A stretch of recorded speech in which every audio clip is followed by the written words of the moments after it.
On day 1, I spawned as a little baby monkey in a banana tree, but I only have 3 hearts. As a monkey, I can climb trees. This is awesome. But where are all my monkey friends? I was all alone when suddenly an ocelot started stealing all the bananas from my tree. Ouch, what did I do to you? I didn't have any weapons to fight, so I quickly jumped down from the tree and ran away.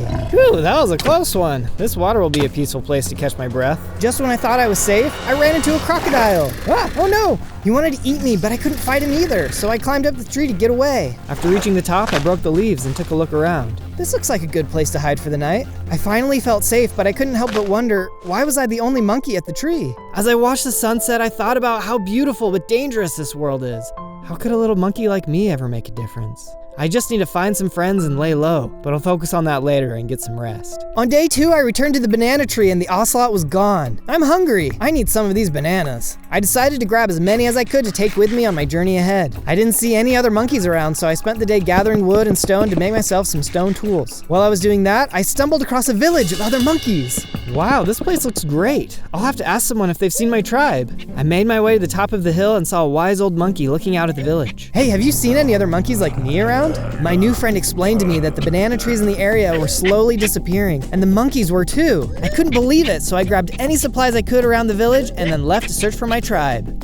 By day 3, I had found a nice little forest to call my new home. This will work great. I climbed up the tallest tree and started working on a treehouse for myself. It was hard work, but I'm not afraid of a little hard work. I took a break from building to work on my food source. I planted some banana trees, which grew really fast. Wow, that is one good-looking banana tree. Let's see what these bananas are like. I picked the bananas off the tree and saw they were special golden bananas. I couldn't wait to take a bite. Wow, these are so good. Suddenly, I grew into an adult monkey with 5 hearts. All right, 2 more hearts. I feel stronger and have a jump boost. I can run faster too. With my new abilities, I finished my treehouse in no time. It's not much, but it's a place to call home. That night, I started hearing horrible noises outside my treehouse. When I took a look, my house was surrounded by spiders. Oh great, I totally forgot to put torches at the bottom of my base. I hope I can fight these guys off. Good thing I just made myself a sword. Get back, you creepy crawlers. I won't let you get me. It was a tough fight, but I was able to clear them all out. Maybe I'm tougher than I thought. Or maybe it was just my new sword. Yeah, probably that. With the spiders gone, I could finally get some much needed sleep. On days 4 and 5, I set off to try and find my monkey family, but I ran into the ocelot I saw before. Hey, what are you doing here? He demanded that I give him my bananas so he could give them to his boss. No way I'm not giving you my bananas. Who is your boss and why does he want them? He told me his boss Buff Tiger didn't answer to anyone, especially not little monkeys like me. Before I could respond, he attacked me. Ouch, I'm not letting you pick on me this time. That ocelot was way stronger than I thought and hit me really hard. Luckily, I could climb trees and jump really high, so I could easily get out of the way and hit him back. It took everything I had, but I was able to wear him down and take him out. That was exhausting, but at least I know who I'm up against. But I still had so many questions. Why do they want bananas? And who is this Buff Tiger guy? What kind of name is that anyway? I was able to beat the ocelot, but there was clearly a bigger fight ahead, so I headed back home to prepare for the battle to come. On days 6 to 8, I found a cave to do some mining. If I was going to get to the bottom of this, I needed the gear to do it. Whoa, this cave is huge. I bet I'll be able to find all kinds of resources in here. While I was down there, I found flint, coal, and iron. When I got home, I crafted some furnaces, smelted the iron, and crafted an iron axe, pickaxe, sword, as well as some iron boots. It's just a little bit of protection, but these boots are better than nothing. By then, night had fallen and I could hear noises coming from outside the base. Hello? Who's there? I broke a hole in my fencing and took a peek over the edge. It was a bunch of zombies. Oh shoot, I forgot to put out torches again. Hey guys, we don't have to fight. Why don't you just leave me alone? Alright, suit yourself. They didn't seem too happy with me being there. Eat iron, flesh face. They left me with no choice, so I fought back with my new sword and won.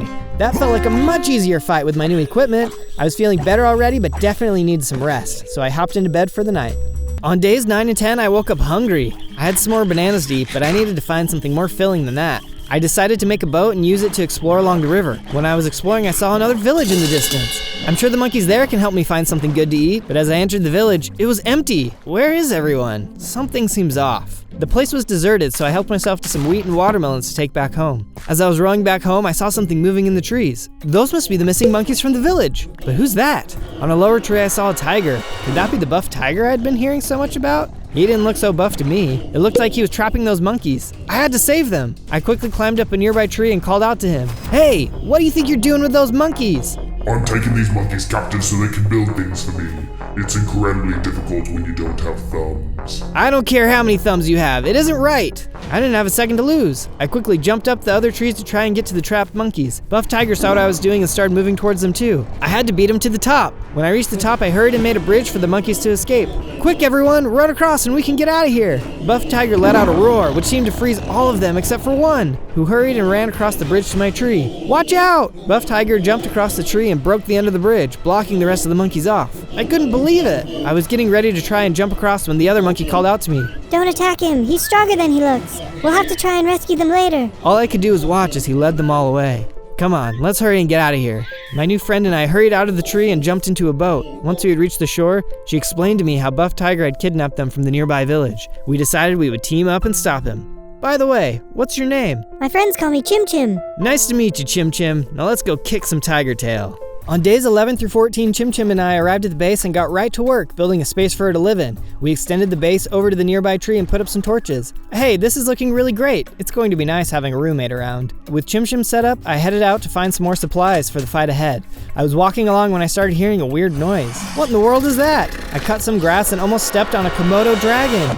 Ah, get away! I tried hitting it with my sword, but it hit back hard. Oh man, I don't feel so good. The dragon had poisoned me, which brought me down to half a heart. I gotta get out of here. While I was running away, I came across some chickens, which gave me an idea. Hey guys, I need your feathers. I'm sure you won't mind. Hearing no complaints, I gathered up all their feathers, put down a crafting table, and made myself a bow and some arrows. That dragon won't stand a chance against me now. I ran back over to the dragon and hopped up a tree. Haha, good luck getting to me this time. I shot off a couple arrows before the dragon tried to charge me. You can't get me up here. I fired one more arrow and took him out. This thing is definitely going to come in handy. From there, I headed into a dark forest and gathered some wood, mushrooms, dirt, and stone. Once I collected that, I started a mine near my base. While I was down in the mines, I got some iron, gold, and coal. I better go get crafting. I headed back into the base where Chim Chim watched me craft a new set of iron armor. I also put together a spear. I wasn't going to need my sword anymore, so I tossed that over to Chim Chim. Hopefully you won't need this, but hold on to it, just in case. Next, I headed down to the water and cleared out an area to plant a farm. I took out my hoe, tilled the ground, and then planted some wheat seeds. I also made sure to plant some watermelon as well, since it was Chim Chim's favorite food. Then I put down some wood and set up some cocoa beans. Wow, this little starter camp is already starting to look like a home. On day 15, Chim Chim woke me up before the sun had risen. Chim Chim, what's going on? I couldn't sleep. There's a monkey that I think you need to meet, and he can't wait. Another monkey? Lead the way. Chim Chim led me out of the base, and we entered a dark forest. It's a good thing you know where you're going, otherwise I'd be completely lost. We soon came across a small hut hidden in the thick trees. We entered the hut and inside was a monkey shaman. Hey there, what's going on? The shaman looked deep into my eyes. The great spirits have long foretold the day when a cursed tiger will seek to enslave all monkeys. They prophesied that he will steal all the bananas and use that to capture and control all the monkeys to do his will. But all hope would not be lost. A monkey would be sent to us who will master the land and defeat the tiger. Zozo, you are that monkey. I was stunned. No, it's not possible. I couldn't stop Buff Tiger before. How could I be the monkey of legend? I don't have the strength or weapons to possibly save everyone. I'm sorry, but you got the wrong guy. I was too embarrassed to stay there any longer, so I left the hut to head home. I needed to get some rest. On days 16 through 19, I woke up and noticed that Chim Chim was missing. I looked all around the base but couldn't find her anywhere. Chim Chim! I couldn't think of where she would go, but there was one place I knew that was incredibly dangerous. I really hoped she wouldn't be there. As I walked to the edge of the cliff, I could see Chim Chim trapped in the lava. Hang on, Chim Chim, I'm coming to rescue you. I quickly laid down some blocks and made a bridge to where she was trapped. She must have left the base without bringing any supplies. Quick, come across here before the lava rises anymore. We ran back across to safety. Chim Chim, what were you doing out there? I was really worried about you. After you told the shaman you wouldn't help, I couldn't wait around and do nothing. I was trying to go and find my captured monkey friends when I got trapped. That was really brave of you. You know what? I'll help. I don't think I'm the monkey they're talking about, but if you want to fight Buff Tiger, I can fight too. That seemed to really cheer Chim Chim up. But before we could leave, we heard a squawk from near the lava. We went to take a look and saw an emu trapped on the other side. He needs some help. Don't worry, buddy, I've got you. I put some blocks down and made a bridge for the emu to get across the lava. He followed me across, and so I built some ladders for us to climb out of the hole. When we reached the top, I asked him what he was doing down there. Turns out he actually lived there, but had gotten trapped when the lava started rising. He explained that he heard us talking about Buff Tiger and knew something he thought might help.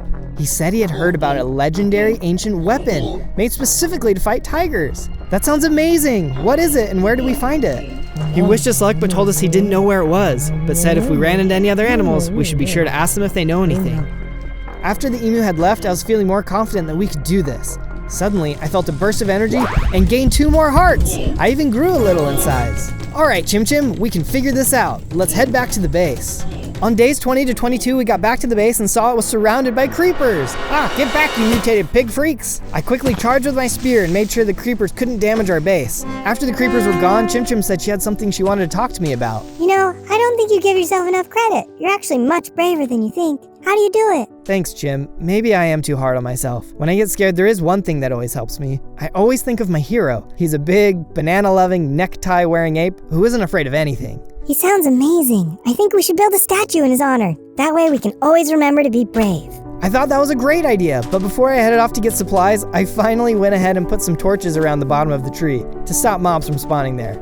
Yeah, this may have been a little overdue. Then I headed off to the woods to cut down some trees. I wanted the statue to be huge, so I was going to need a ton of wood. I also went out and found some sheep so I could use their wool. I built them a pen and then harvested some cocoa beans so I could dye the sheep brown. This will be the perfect color for the statue. Chim Chim and I then cleared out a space to put the statue. It's going to take a lot of time to build this, but I think it's going to look really cool when we're all done. Once we had finished clearing a space, we started on the first part of the statue.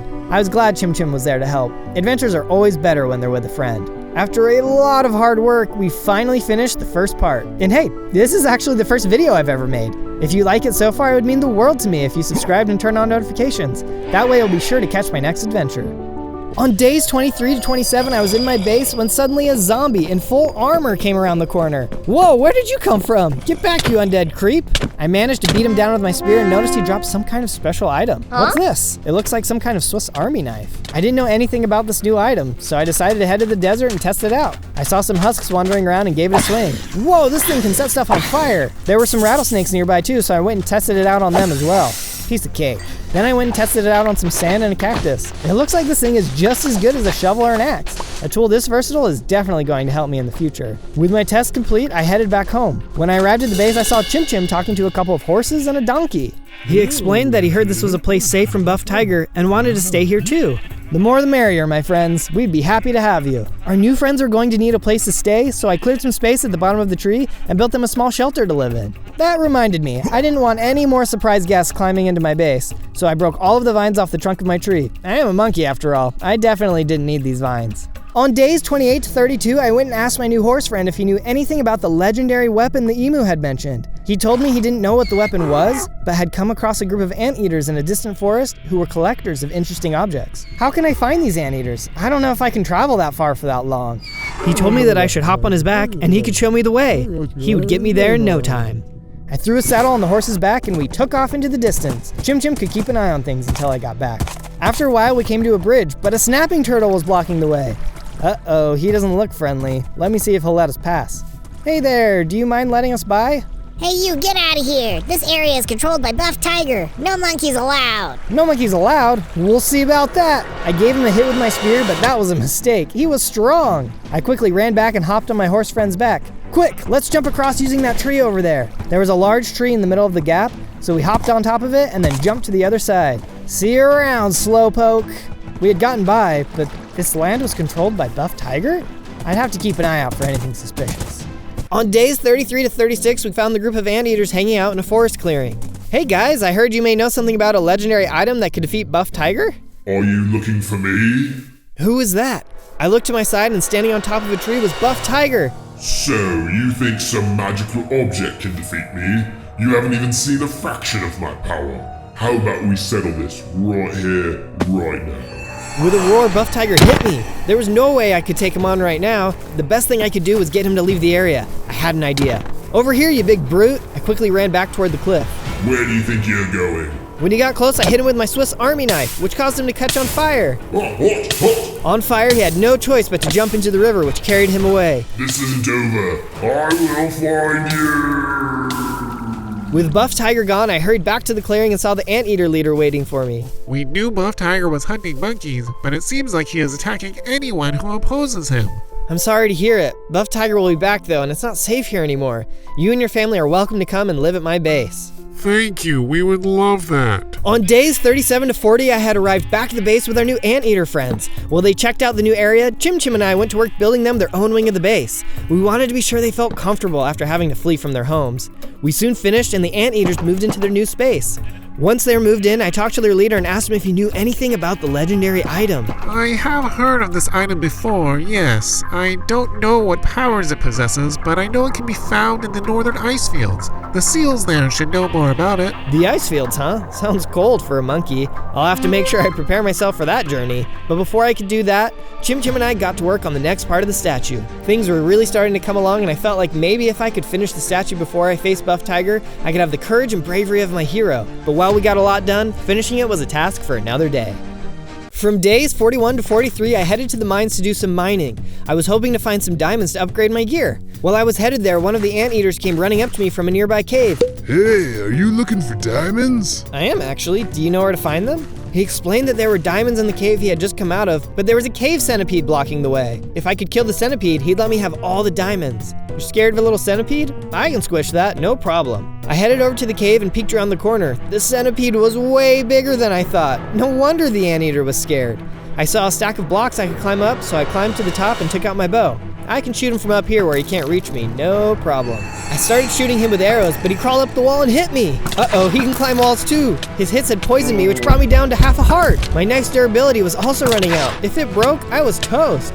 Luckily, I was able to finish him off. Whew, that was way too close. With the centipede out of the way, I now noticed that there was a big stash of diamonds at the end of the tunnel. Awesome, now I'll finally be able to upgrade my tools to diamond. I quickly mined out all of the diamonds, and then I worked on crafting a diamond pickaxe, sword, axe, and shovel. I also had a few extras, so I made myself a diamond helmet. On days 44 to 49, I left the base to travel to the northern ice fields and find the seals the anteaters had told me about. Oh boy, it's freezing. I hope I can find these guys quickly. I don't know how long I can stay out in this. As I was climbing over some snow, I heard a sound coming from the other side. The seals must be over this hill. I jumped over the hill and was surprised to see a couple of polar bears who immediately started to attack me. I took out my new diamond sword and fought back. I'm much stronger now. You won't be able to take me down. After a few hits, the polar bears were down.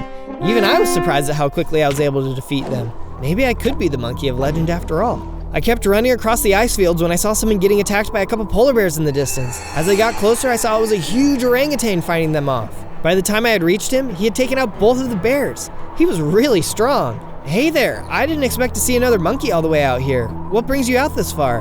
The orangutan didn't respond right away, but instead slowly looked me up and down. It's going to get cold soon. We'll need to build a camp for the night. Yeah, okay. The orangutan and I quickly worked together to build an igloo. He didn't say much while we worked, and I was starting to get an uneasy feeling about him. Maybe he was just suspicious of me too. I decided I would try and find out. I started up a fire in the igloo, and he surprised me by asking me a question first. So, what are you doing out here? I'm looking for the seals. I was told by the monkey shaman that I'm the monkey of legend, and there are rumors of a legendary weapon that can help me defeat Buff Tiger. The shaman must have lost it. How could a small monkey like you be the monkey of legend? No. I spoke to the shaman and he told me it was my destiny to save the monkeys. It must be your job to help me find the item. I couldn't believe what I was hearing, but maybe he was right. He was so strong and had taken down 2 polar bears with no weapons at all. I knew the shaman had the wrong monkey. Okay, you're probably right. I'll help you in your quest. I know we need to find the seals, but I don't know where they are. They're living in a secret city not far from here. We'll go there in the morning. We both settled down for the night. I couldn't believe I thought I was the monkey of legend. On days 50 to 53, we traveled across the ice fields and soon saw the entrance to the hidden seal village. But before we could get any closer, we ran into the snapping turtle I had seen near the anteater village. You again? How did you get all the way out here? The turtle didn't respond and attacked us. I charged and noticed the orangutan hesitated before joining the fight. But once he joined, we were able to defeat him easily. Thanks for the help. You had me worried for a second there. He didn't respond to that and we headed into the seal village. We soon found the king of the village and asked for his help. He explained to us that although the city was hidden, they too were afraid of Buff Tiger. When we asked him if he knew of the legendary item, he told us that it wasn't located here. Instead, he had a map to its location, which he shared with us. Thanks for sharing this with us. We'll find the item and save everyone. From days 54 to 57, we traveled back to my base and I saw that Chim Chim had found a lot more monkeys. I'm so glad we're able to help all these monkeys. Chim Chim and I got to work on expanding the base.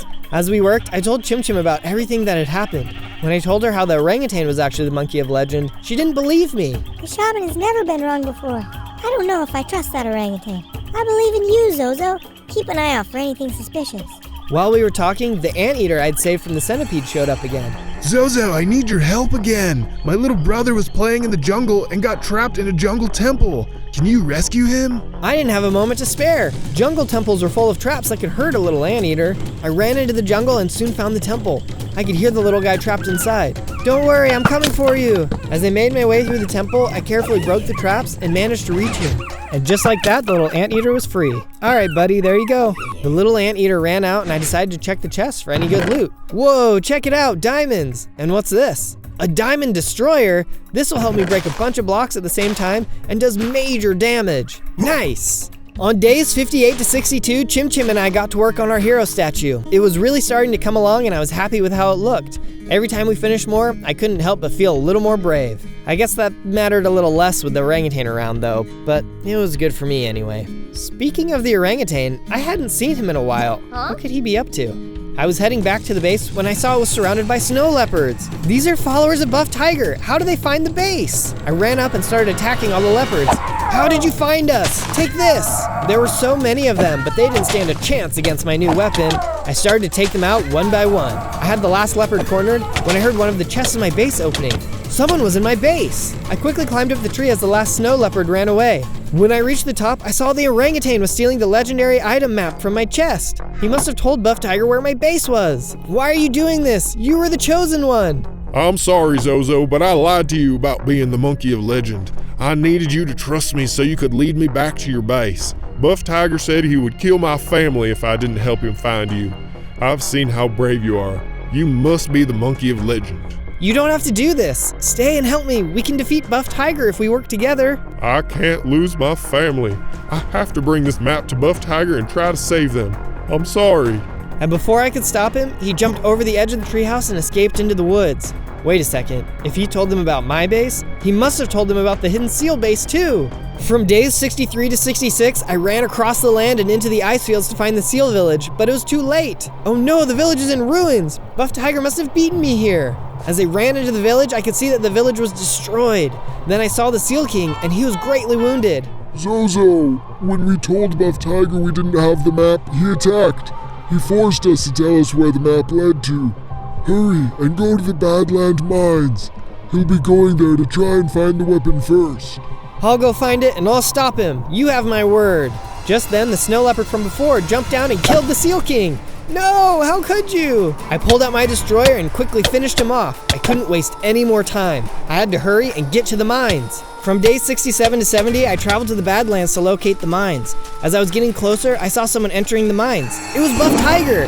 He was going to beat me to the treasure. I can't let him beat me again. As I got closer to the entrance, something jumped down from a nearby cliff. It was a giant rocky roller. Get out of my way, I'm coming in. The rocky roller took one look at me and charged. I took a swing, but he knocked me back a lot farther than I thought he would. I don't know if I can beat this guy. I kept trying to hit him, but he took down nearly all of my health. Just then, I saw someone coming over the hill. It was the orangutan. He punched the rocky roller and they started to fight. The rocky roller hit him several times, but the orangutan was able to hit him more. But before the orangutan could deliver the final blow, the rocky roller was able to escape. You're back. I'm sorry for everything, Zozo. When I returned to Buff Tiger, he didn't release my family and tried to capture me too. I ran away and knew I had to come help you.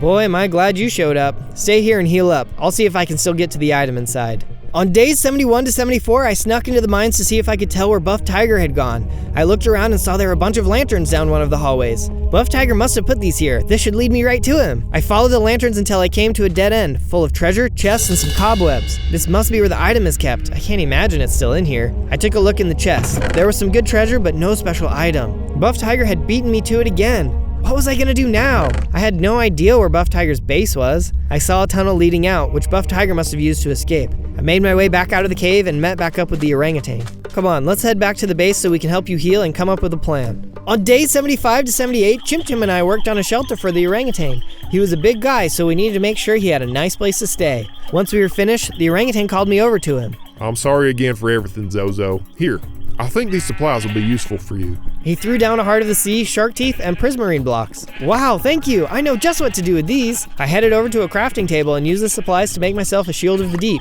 Nothing is going to get through this. Next, I headed over to my farm to get some supplies. As I was harvesting my crops, the rocky roller came out of nowhere and attacked me again. You again? I'm ready for you this time. By using my new shield, I was able to block his attacks and hit him with my hammer. He was still tough, but with my new tools, I beat him easily this time. And stay down. After the fight, I felt some serious power coursing through me, and I turned into a giant silverback gorilla. Whoa, I'm huge now, and look, I have 20 hearts. I was so excited, I almost didn't notice the rocky roller had left a book behind. I picked it up and looked inside. It looks like these are orders from Buff Tiger. In the back of the book, it also had coordinates to the rocky roller's base. If I go there, I might be able to find out where Buff Tiger is keeping all the monkeys. I also noticed he had dropped a redstone torch. I better hang on to this. It could be helpful. On days 79 to 84, I used the book to travel to the rocky roller's base. I arrived at the coordinates and there was nothing there. There's nothing here, but these are the right coordinates. Did I miss something? I took a look around and saw there was a lever hiding behind some rocks. I pulled the lever and a secret door opened. Bingo, this must be it. After I entered the base, I heard someone walk up behind me. It was a lion. He must be an ally of Buff Tiger. Hang on there. I'm not looking for a fight. I want to defeat Buff Tiger too. Why would you want to do that? Aren't you cats in it together? Not at all. In fact, tigers are one of our greatest enemies. Help me search this base and we can bring him down together. He didn't look like he wanted to fight, so I agreed to work together. We both entered the base to have a look around. There wasn't a whole lot down here and it didn't seem like there was anything of use. Then I noticed some redstone markings on the wall. Wait a second, the rocky roller dropped a redstone torch. I wonder what happens if I put it here. I placed the redstone torch and the blocks moved, revealing a secret room.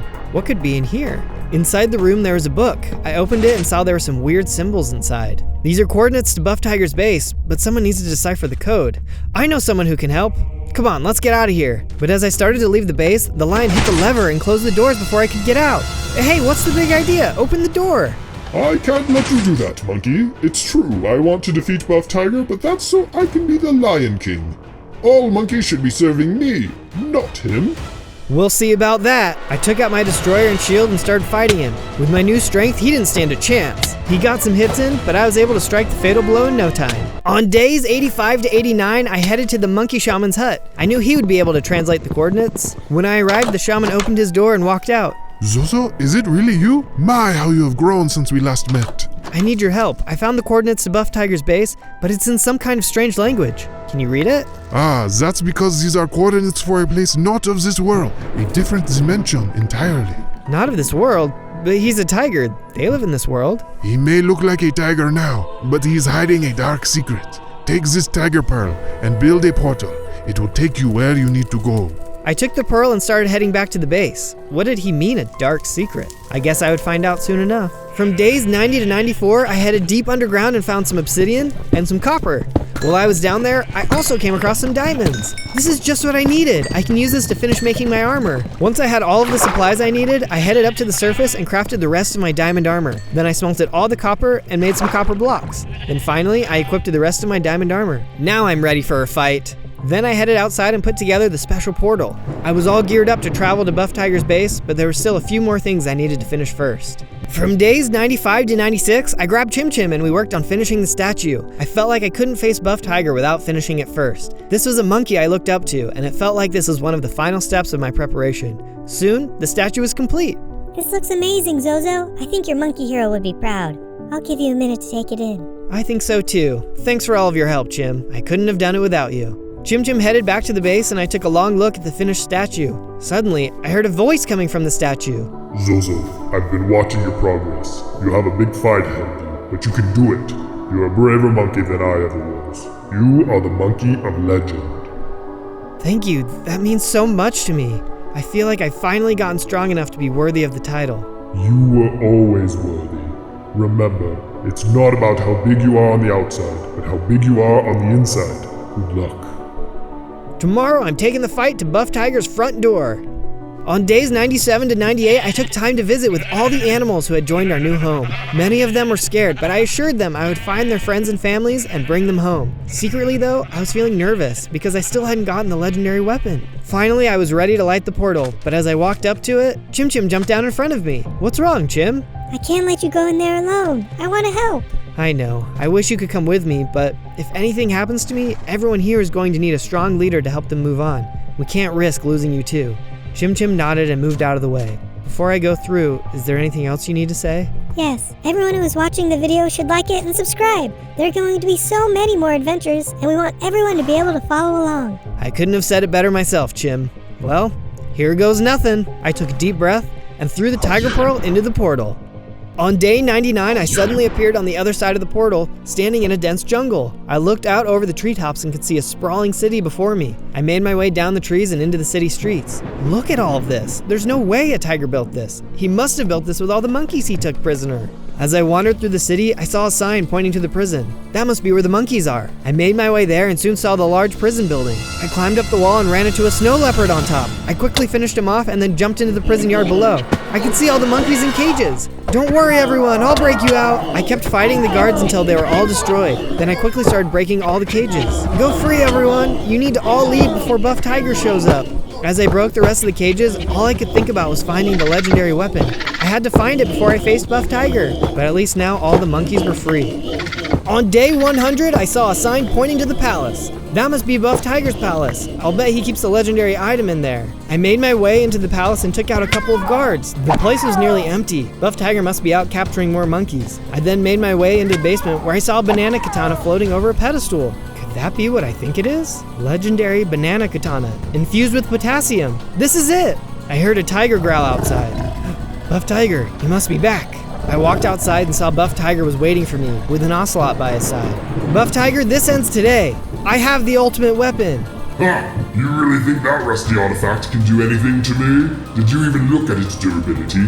I looked closer and saw that he was right. The weapon was nearly destroyed. But this was a weapon of legend, wasn't it? Surely it was stronger than it looked. Get him. The ocelot charged. I swung the banana katana and killed the ocelot in one hit, but the weapon broke. Haha, you see what happens when you believe in fairy tales? I was going to let you work for me, but I think I will just end you instead. Suddenly, everything began to shake, and Buff Tiger transformed into an even stronger tiger. This must have been the dark secret the shaman was talking about. How am I going to defeat him? I'm not strong enough. Suddenly, I remembered the words of my hero. It's not about how big you are on the outside, it's how big you are on the inside. He was right. The true power had been in me all along. I was ready. Alright, Buff Tiger, let's dance. We charged at each other and exchanged blows. He was incredibly strong, but by using my shield and special powers, I was able to stay in the fight. Why won't you die, you scum? You messed with the wrong monkey. I could feel myself getting stronger with every hit I landed. I was winning. I'm sending you into another dimension, one where you can't come back. With a final strike, Buff Tiger was finally defeated. After Buff Tiger had disappeared, I climbed the hill and saw some monkeys celebrating. Finally, and I'll go home. On day 1, I spawned into the Amaranth Field as a blinged out diamond monkey. Ooh, I'm so shiny, even if I am a little baby monkey. I hopped around and started exploring the fields. It was so cool and colorful. It seemed like this was going to be a really fun adventure. Until a huge, terrifying creeper spider broodmother started crawling towards me. I'd never seen anything like it. Oh my goodness, you're certainly interesting. I don't think you're being sincere. You don't think I'm interesting at all, do you? You actually think I'm strange and frightening. What? No, you're putting words in my mouth. Well, unlucky for you, I am strange and frightening. And so are my many children. You have children? Yes, so many. And within 100 days, we will rule the world, and every other creature will be destroyed. Starting with you glittering little monkey. Creeper spider broodmother fired a powerful exploding fireball at me that blew up the ground near my feet. I was nowhere near powerful enough to fight back. All I could do was run away as fast as I could. That broodmother didn't seem nice. I don't want it and it's young to rule over the world, so I better find a way to stop it before it gets out of hand.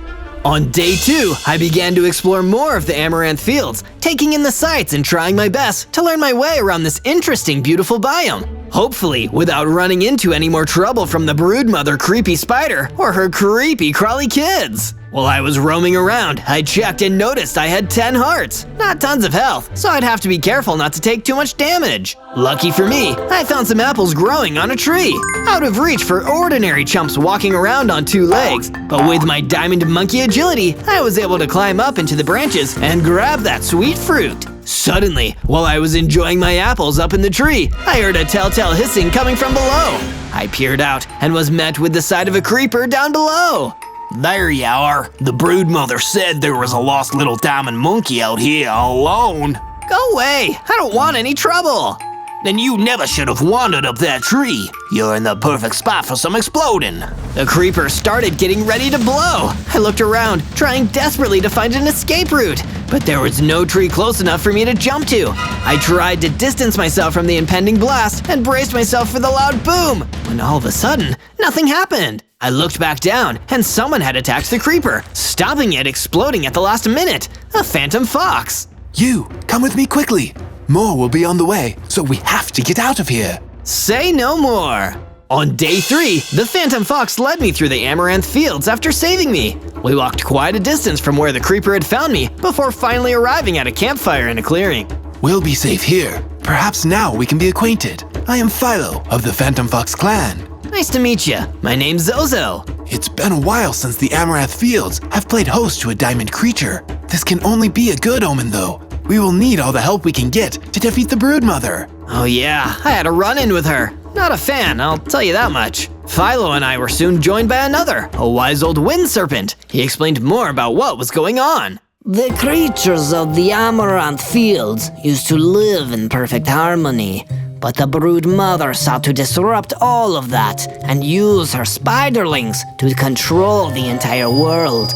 We must unite and stop her. Well, I'm no parenting expert, but I don't think she should be making her kids take over the world with her. I'll do what I can. Then welcome to our resistance, Zozo. You are one of us. Philo will guide you. There is much to be done. From day 4 to day 5, Philo and I went off together to search for an ideal location to set up shop. We'd need a base, a place to call home, if we were going to reunite the creatures of the fields and put a stop to the broodmother's schemes. So I knocked down some trees and gathered up some wood. I had enough to craft a wooden pickaxe, and then we went off looking for something stronger, stone. Before long, I had gathered up enough stone to make a full set of stone tools. There was even enough left over to make a snazzy stone sword. Now, I could defend myself if any more mean mobs showed up. Turned out, that was just about to happen. It was while I was building the first few rooms of our base that an icy creeper snuck up on me. It must have just come across us by chance, but it startled me. I panicked and wildly swung my sword, taking the icy creeper down, but looking a little clumsy when I did. Afterwards, Philo came over to talk. Not exactly elegant, are you? Here, if you're going to swing that thing around, let me show you the proper technique. That would be amazing. But first, I'm hungry. Do you have anything I could eat? Oh, fine. Here are some apples. Now, follow me. Philo imparted some Phantom Fox wisdom to me and taught me how to fight. I could feel myself getting stronger. I now had 30 whole hearts. Philo even taught me a brand new power too, a freezing ice blast. Ice powers. It makes sense, seeing as I'm so iced out. From day 6 to day 8, Philo sent me off to the Cherry Blossom Forest to gather resources. We needed some wood for the roof of our base, and there were far more trees here than the Amaranth Fields. Plus, he said I'd need to learn my way around the world if I was going to help the other creatures stop the broodmother. But while I was on my travels, chopping down trees and minding my own business, I noticed someone in a spot of trouble nearby. A stranger looked like they were being attacked by a basalt snake. Away with you, beast! Unless you want me to rock the house down! The stranger must have been a geomancer. Who else would make such an awkward rock pun? As he ran away, I drew my stone sword and decided to help out. This was it, my first taste of combat. I attacked the basalt snake. It was a slippery enemy, dodging out of the path of my swings and then lunging towards me when it found an opening. I was barely able to leap out of the way in time, saved at the last second by my monkey agility. At last, I saw an opening and took my chance, landing the winning strike. Not bad getting there, lad. You're clearly not one of the broodmother's lackeys. Tell you what, you fancy giving me a hand taking care of some of that creepy spider's creepy spawn? Sounds good to me. That ought to slow her down. From day 9 to day 10, I went with the geomancer deeper into the cherry blossom forest, looking for a nest where some of the creeper spider broodmother's children were hiding, waiting for the command to take over. We were trying to sneak up undetected, but suddenly we were ambushed by one of the creeper spiderlings. It was way smaller than the broodmother, but it was still creepy. Mama said you can't be here. I'm gonna tell on you. I fought as hard as I could, but the creeper spiderling was far too tough. Every time I tried to corner it, it would scuttle out of reach. I had no choice but to retreat. I was a little disheartened. If I couldn't take on one of the broodmother's offspring, what chance did I stand against her? Don't be so hard on yourself, lad. Life, as I've experienced, it's a rocky road. Don't you give up now. Gee, thanks. You need a place to stay? Come back to my base. From day 11 to day 12, the geomancer and I made our way back to the base in the Amaranth Fields. Straight away, I got to making a storage room with plenty of space for all the resources I gathered. I then went on to work on the geomancer's room. I added a floor to my base, which gave him plenty of space to practice rocking out if he needed to. Well, this is all just too kind, Zozo. I've got no coin, nor any token to give you as thanks, lad. But here, let me use my powers to really rock this joint. The geomancer really was stone cold brilliant. He built an entire smelting place outside and a new storage room just to say thanks for letting him stay. This was amazing. It really helped improve the base. Thanks to him, things were really coming along. We even got to talking about the broodmother and why she was so set on taking over the world. I've been studying the fauna of this place for quite some time. It really is fascinating. All the creatures here are bestowed with great power. The broodmother has the power of dominance, the will to take control of everything. But what's interesting is there is a creature made to be the embodiment of good and selflessness. A diamond monkey. Wow, so you're saying I might be able to defeat her? Zozo, lad, I'd say you've got a better chance than anyone. Later, I paid a visit to a nearby mine and dug up some iron ore. Now I could put that brand new furnace to good use. I turned the ore into some iron ingots, then smelted those with iron replacements for my sword and pickaxe. While I was gone, the geomancer placed down some fences to make a sheep pen. I lured some sheep in to make a farm. From day 13 to day 15, I spoke to Philo about what I could do to get stronger. He suggested that I should head off on a small journey to do some hands-on training. You're sure about this? Of course, you're a diamond monkey, and that means you're the living embodiment of all good. And being good means banishing evil, so go do some banishing. I headed back to the cherry blossom forest, although I wasn't exactly sure how I was meant to banish evil. That seemed like more of an ongoing life goal than a simple training exercise. I didn't get too much time to think about it though, before I was confronted by another angry creeper. Hey, my twin brother was sent to catch a diamond monkey like you for our master, the broodmother, and he never made it back. Yeah, my Phantom Fox friend sort of destroyed him. He did what? Oh, you're so gonna pay. The creeper came at me. I leaped back to a safe distance in case it exploded. I used my diamond monkey reflexes to stay out of range of the creeper's explosive radius, then hopped in close when it was safe to deal some damage with my iron sword. Finally, I was able to finish him off. But that wasn't all. The defeated creeper dropped a health potion, which gave me a whole 60 hearts when I drank it. The whole encounter had given me the experience to teach myself a brand new move too, the knockback punch. From day 16 to day 19, I ventured out further and came across the deep canyons stretching as far as the eye could see. I had to be careful traveling the higher ground. One wrong step, and I'd have a really nasty fall. But it was while traversing my way down to the lower depths of the canyons that I happened to stumble across something pretty unexpected. It was an old journal that somebody must have dropped. I picked it up and took a look, reading some of what was written inside. It started happening much sooner than we thought. The bad needs good to counter it. It can grow and grow. That's why the broodmother is getting stronger. We need balance, otherwise her evil power will grow until it cannot be contained. It will sweep across the world under the many legs of her and her spawn, unless we can find someone who as good as she is bad. Suddenly, while I was reading, I heard a familiar hissing drawing near and turned to see a group of creepers behind me. There he is, boys. That's the diamond monkey who took out Jim. Oh, and that the broodmother wants us to destroy too, I guess. Jim was old school, one of the good ones, man. Jim? That other creeper? Yeah, our twin. Why are so many of you twins? Well, that's a funny story, actually. You see, all creepers, Get 'em, boys! The creepers attacked, but I was feeling confident. After all, I'd only just taken down one of them and gotten stronger as a result. So swinging my sword the way Philo had taught me, I made quick work of dispatching this new group of creepers. From day 20 to day 22, I made the long journey back to the Amaranth Fields. I hadn't returned to base in a few days, so I thought it was about time for a rest and a resupply. Once I was back at my base, I headed back to the mines, gathering up some more iron ore from a vein deep underground. That ore I then turned into iron ingots, which I used then to create a brand new iron chestplate. With all these new hearts, new powerful attacks, and now some added protection against damage, I was feeling ready to go back and face the creeper spiderling from earlier. I crept through the cherry blossom forest, making sure to keep to the treetops and using my diamond monkey agility to my advantage. I came across the spiderling, and when I was ready, leapt down from the treetops to attack. My ambush worked, catching the creeper spiderling off guard. Startled, it panicked, and I was able to use my knockback attack to blast it off its feet. Then, using my iron sword, I finished it off. I had beaten the spiderling! But all the commotion had attracted some unwanted attention from someone I didn't realize was nearby, the broodmother! Heh, you think that's all it'll take to stop me? Destroy my spiderlings! I don't even care! Even if you're able to kill just one, there will be two more ready to take its place. Look, you're only this powerful because there was no one good enough to cancel out your bad. But I'm around now, and a diamond monkey is the embodiment of goodness. So why don't we call this a stalemate? You and your creepy kids can call off this world domination plan. Just leave everyone alone, and we'll leave you alone. Oh, but I'm not interested in there being balance. I don't need there to be good. Once my children and I have covered the world, then all that exists, all that is good or bad will be for me to decide. And you won't be around to stop me!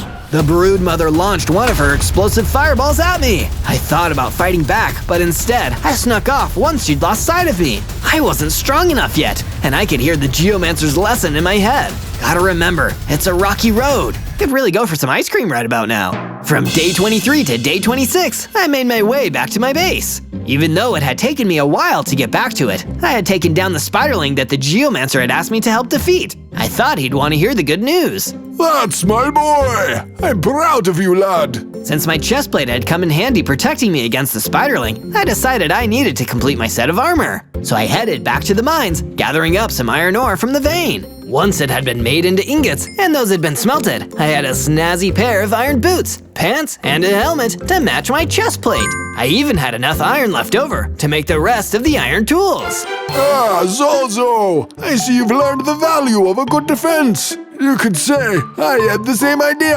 Ta-da! The geomancer had been back at it again, making upgrades to my base. This time, he'd constructed a roof on the house and a perimeter wall around the main base to protect the structure against attacks, just like a suit of armor. Great minds really did think alike. From day 27 to day 31, I decided I would head back through the canyons. After discovering the book I had found there, I was wondering if there was any more useful information waiting to be uncovered nearby. I didn't come across any more dropped journals, but I did meet a friendly leopard. My name is Lorne. Delightful to meet the one who cleared out some of those pesky creepers. But be on your guard, my friend. There are more out here, and far worse monstrous creatures have aligned themselves with the wretched broodmother. Thanks for the warning, Lorne. If it's not safe out here, then you should head back to my base. Many thanks to you. I never thought I'd be lucky enough to witness a diamond monkey's selflessness again. Searching around, I didn't find much else of interest, so I headed back to base not long after. Once there, I harvested some sheep's wool from the farm and used it to make some decorative banners that really livened the place up. But my excitement was short-lived, as Philo ran up to me in a blind panic. Zozo, come quickly! Our friend is in need of your help! From day 32 to day 35, I rushed after Philo back towards the campfire area. The wind serpent was under attack! There was no time to lose. He had set me on my path, and now I needed to help him. When we arrived, there were creepers coming from all directions. I had never seen so many in one place before. The hissing and rustling they all made was deafening. I climbed a tree, trying to get closer to the wind serpent in order to save him. I could see him fighting back against the creepers, but while his back was turned, one behind him started smoking. Look out! Boom! The creeper set off an explosive chain reaction, causing a bunch of others around it to also explode. By the time the smoke had cleared, only a few were left, but the wind serpent had been caught in the blast. No! I leaped down from the tree and attacked the remaining creepers. I finished off what was left of them, but it was far too late to save my friend. From day 36 to day 39, I tried to take my mind off of what had happened. I decided I'd go somewhere quiet to be alone with my thoughts and ended up wandering into the aspen forest. While I was there, thinking about the poor wind serpent, someone came up to me. It was a green manticore. Excuse me, I couldn't help notice the glimmer of a diamond monkey. Aren't you meant to be the embodiment of goodness? Yeah, I suppose, although I'm not feeling too good right now. Well, sorry to bother you, but I just wanted to ask for your help. The manticore showed me to the source of his troubles, a horrifying undead scorpion. I pulled out my sword and rushed into battle. The undead scorpion was vicious, swiping at me with its tails as I tried my best to defend. With a blast of my knockback attack, followed up with a combo of an ice blast, I was able to defeat the monstrous creature. Oh, thank you so much. That thing was so menacing. The green manticore explained that some creatures believed the power of the broodmother's bad was still getting stronger, so much that it was raising creepy creatures from beyond the grave. I had to stop this! From day 40 to day 43, I headed back to base to recollect myself and see if my friends had any more advice on how I could get strong enough to stop the broodmother. Much to my surprise, they had been working on improving the place while I had been gone. Philo had even made some nice new bookshelves and couches and came to me with a special request. Zozo, with all this extra space, I think my friends from the Phantom Fox clan would feel very at home here. What do you think? Philo, if they're anything like you, then we'd be lucky to have them here.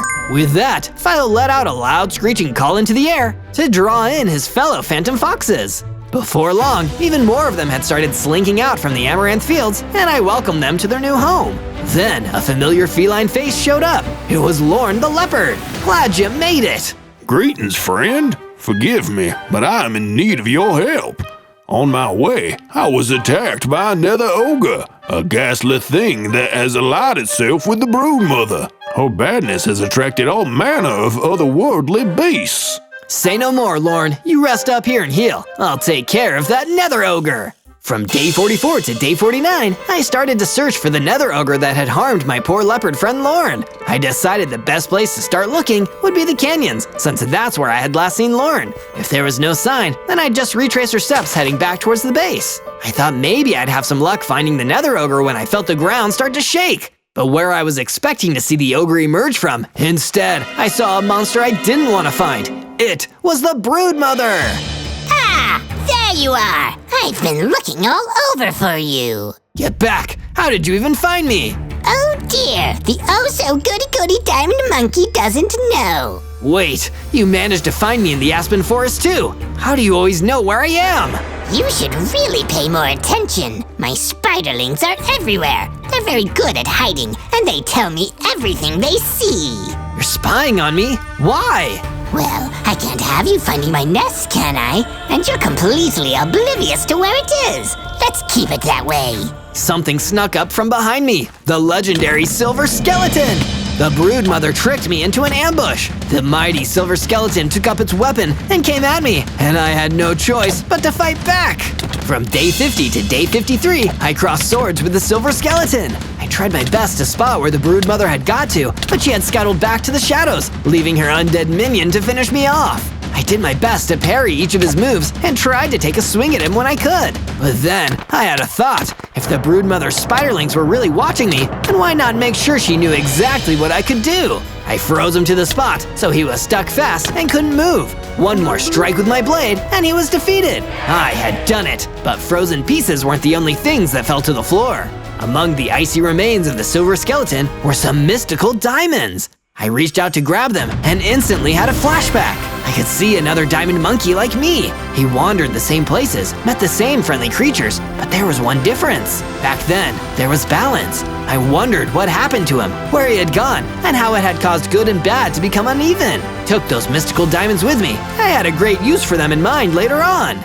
From day 54 to day 57, now that the distraction of the silver skeleton was dealt with, I continued my search for the nether ogre. When I ventured further into the canyons than I'd gotten before, it didn't take me long to track him down. There was no time for chit-chat with this monster. He came right at me, ready to attack. I guess the mobs that the broodmother was teaming up with weren't all the brightest bunch, but they were some of the baddest. The ogre was big and strong. Its heavy fists were like huge boulders. I had to remember to use my smaller size and stature to my advantage, keeping out of the way. But without any tall trees nearby, I couldn't leap up to safety. Eventually though, the nether ogre's angry swings and the frustration at not being able to catch me soon got the better of him. He started to get tired, slowing down. And once he was almost worn out, bam! My kickback punch knocked him right off the mountain. With the nether ogre defeated, I headed back to my base in the Amaranth Fields to tell Lorne the good news. Why, thank you, friend. I'll sleep a little easier knowing that brood is gone. Say, Lorne, did you ever meet another diamond monkey before me? Of course. He was as kind and selfless as you, Zozo, but also wise and noble. Nobody knows where he went. Perhaps his time was up. But once he was gone, much of his goodness left with him, apart from that which he passed on to others. That's what's allowed the broodmother to gain such power. There was an absence of good in the world, so she filled it with bad. From day 58 to day 62, I decided to do some work on the base. After all, with the whole Phantom Fox clan here, the place needed some improvements. I expanded the pen that was holding the sheep, making more room so that more of them could fit in. More sheep meant more wool. Then, I had to get working on my idea to use the mystical diamonds I'd picked up from the silver skeleton. Problem was, I didn't have enough to actually make anything. Maybe I could find some normal diamonds to make up for it. Sure enough, I headed down into the mines and found just what I was looking for. Diamonds, and plenty of them. I started chipping them out of the stone wall, and before long, I had enough for my plan. I used the diamonds, both the normal kind and the mystical ones, to craft myself a brand new diamond sword and a pickaxe to match. Now I could dish out a lot more damage. Zozo, come take some time to relax, sit with us a while, and see the good you're putting back into the world. Philo invited me to come and hang out with him and the rest of his Phantom Fox friends. They'd really made the base into a more homely place, with a roaring fireplace and a nice living area where we all sat and chilled for a while. Philo also mentioned that they built a small cottage home for themselves and connected all the buildings with a nice path. The base was really coming together. From day 63 to day 66, I was finishing up a few minor improvements on my base when the Geomancer came to me with a new lead on what our next move should be. I've been feeling a rumbling, lad. Tremors in the ground. The stones, they speak to me, rocking my very soul. Okay, and what's the sound of the underground saying? It might be telling me where the broodmother's lair is. There's a lot of movement in the cypress swamplands. It is a vile, putrid place. No wonder the broodmother feels so at home there. I'll check it out. I headed off to the location the Geomancer pointed out. He was right about one thing, the place was gross. I had a weird feeling while I was there, almost as if I was being watched, and not just by the broodmother spiderlings. Suddenly, I got startled by a warped phantom. I got ready for a fight, thinking that this was another undead being that the broodmother had raised. But to my surprise, he was actually friendly. Oh, thank the heavens, a diamond monkey. Goodness will be restored, and then I can rest again. That foul creeper spider broodmother dragged me out from my eternal slumber, but I was at peace. I'll do what I can. Hey, maybe there's some way to get you back to wherever you were before. If you could, that'd be wonderful. From day 67 to day 70, I traveled across the cypress swamplands with the warped phantom, and we soon came across the source of the trouble. One of the broodmother's minions, a wither spider, had disrupted the phantom's tomb, and it was stopping his spirit from resting. So I leapt into action to give the ghost a hand. I wasn't anticipating such a tough fight, but even with my new mystical diamond sword, the wither spider was standing strong. I made a split-second decision to hit it with an ice blast attack, then strike it again with my mystical diamond sword, finally getting rid of it for good. Oh, thank you very much. Back to peace I go. From day 71 to day 74, I continued searching around the cypress swamplands, as creepy and stinky as it was. I was told that the creeper spider broodmother was lurking around here, so I can't give up until I've gathered some valuable intel. I climbed up to the tree canopy and walked until I saw something. Oh, a diamond gorilla! That reminds me, you should search Zozo on YouTube to find tons of awesome Minecraft 100 Days adventures. But things were about to get even more interesting because the creeper spider broodmother herself crawled out of the darkness towards me. Welcome, Zozo, you silly little monkey. If I knew you were coming, I would have made tea. Instead, I'm going to make a fool of you. Look, I don't necessarily think we need to fight. It's all about finding the balance between good and evil. We can find that without needing to fight each other. You want balance, I want domination. And I know exactly how to get it. I've created so many creepers and so many creeper spiderlings. And in the end, if I have enough, them all blowing up at once would destroy the entire overworld. So everyone needs to do what I say, or that's exactly what will happen. That's diabolical! It's effective! You could learn a thing or two from me. Now run, little monkey, run! The creeper spider broodmother fired another exploding fireball, and I ran for my life! From day 75 to day 78, I was sitting around my base, confused and afraid. Just couldn't stop thinking about what the creeper spider broodmother had said to me. Would she really blow up the entire overworld to get what she wants? That's a level of evil I've never even seen before, and I'm not sure any good would ever balance that out. But I was able to calm down with the help of a distraction, a visit from Lorne the Leopard. Zozo, take a look outside. I made a cool watchtower on the base, so we can keep an eye out for any approaching creepers. We'll be extra safe now. I took a look outside and saw that Lorne had done an amazing job on the watchtower. Seeing it made me forget about my doubts for a bit. And then, something even cooler happened when Philo the Phantom Fox approached me. Zozo, I've been discussing with the rest of the Phantom Fox clan, and we've decided to give you one of our most treasured family antiques to use in your fight against the creeper threat. The magical enchanted guitar. Wow, this is amazing! He passed me the guitar, and the second I equipped it and started to play a sick tune, I found my power growing. I reached 100 hearts, became bigger, stronger, and now had a new special ability, firing a powerful green laser. I'd hate to be the creeper spider broodmother now.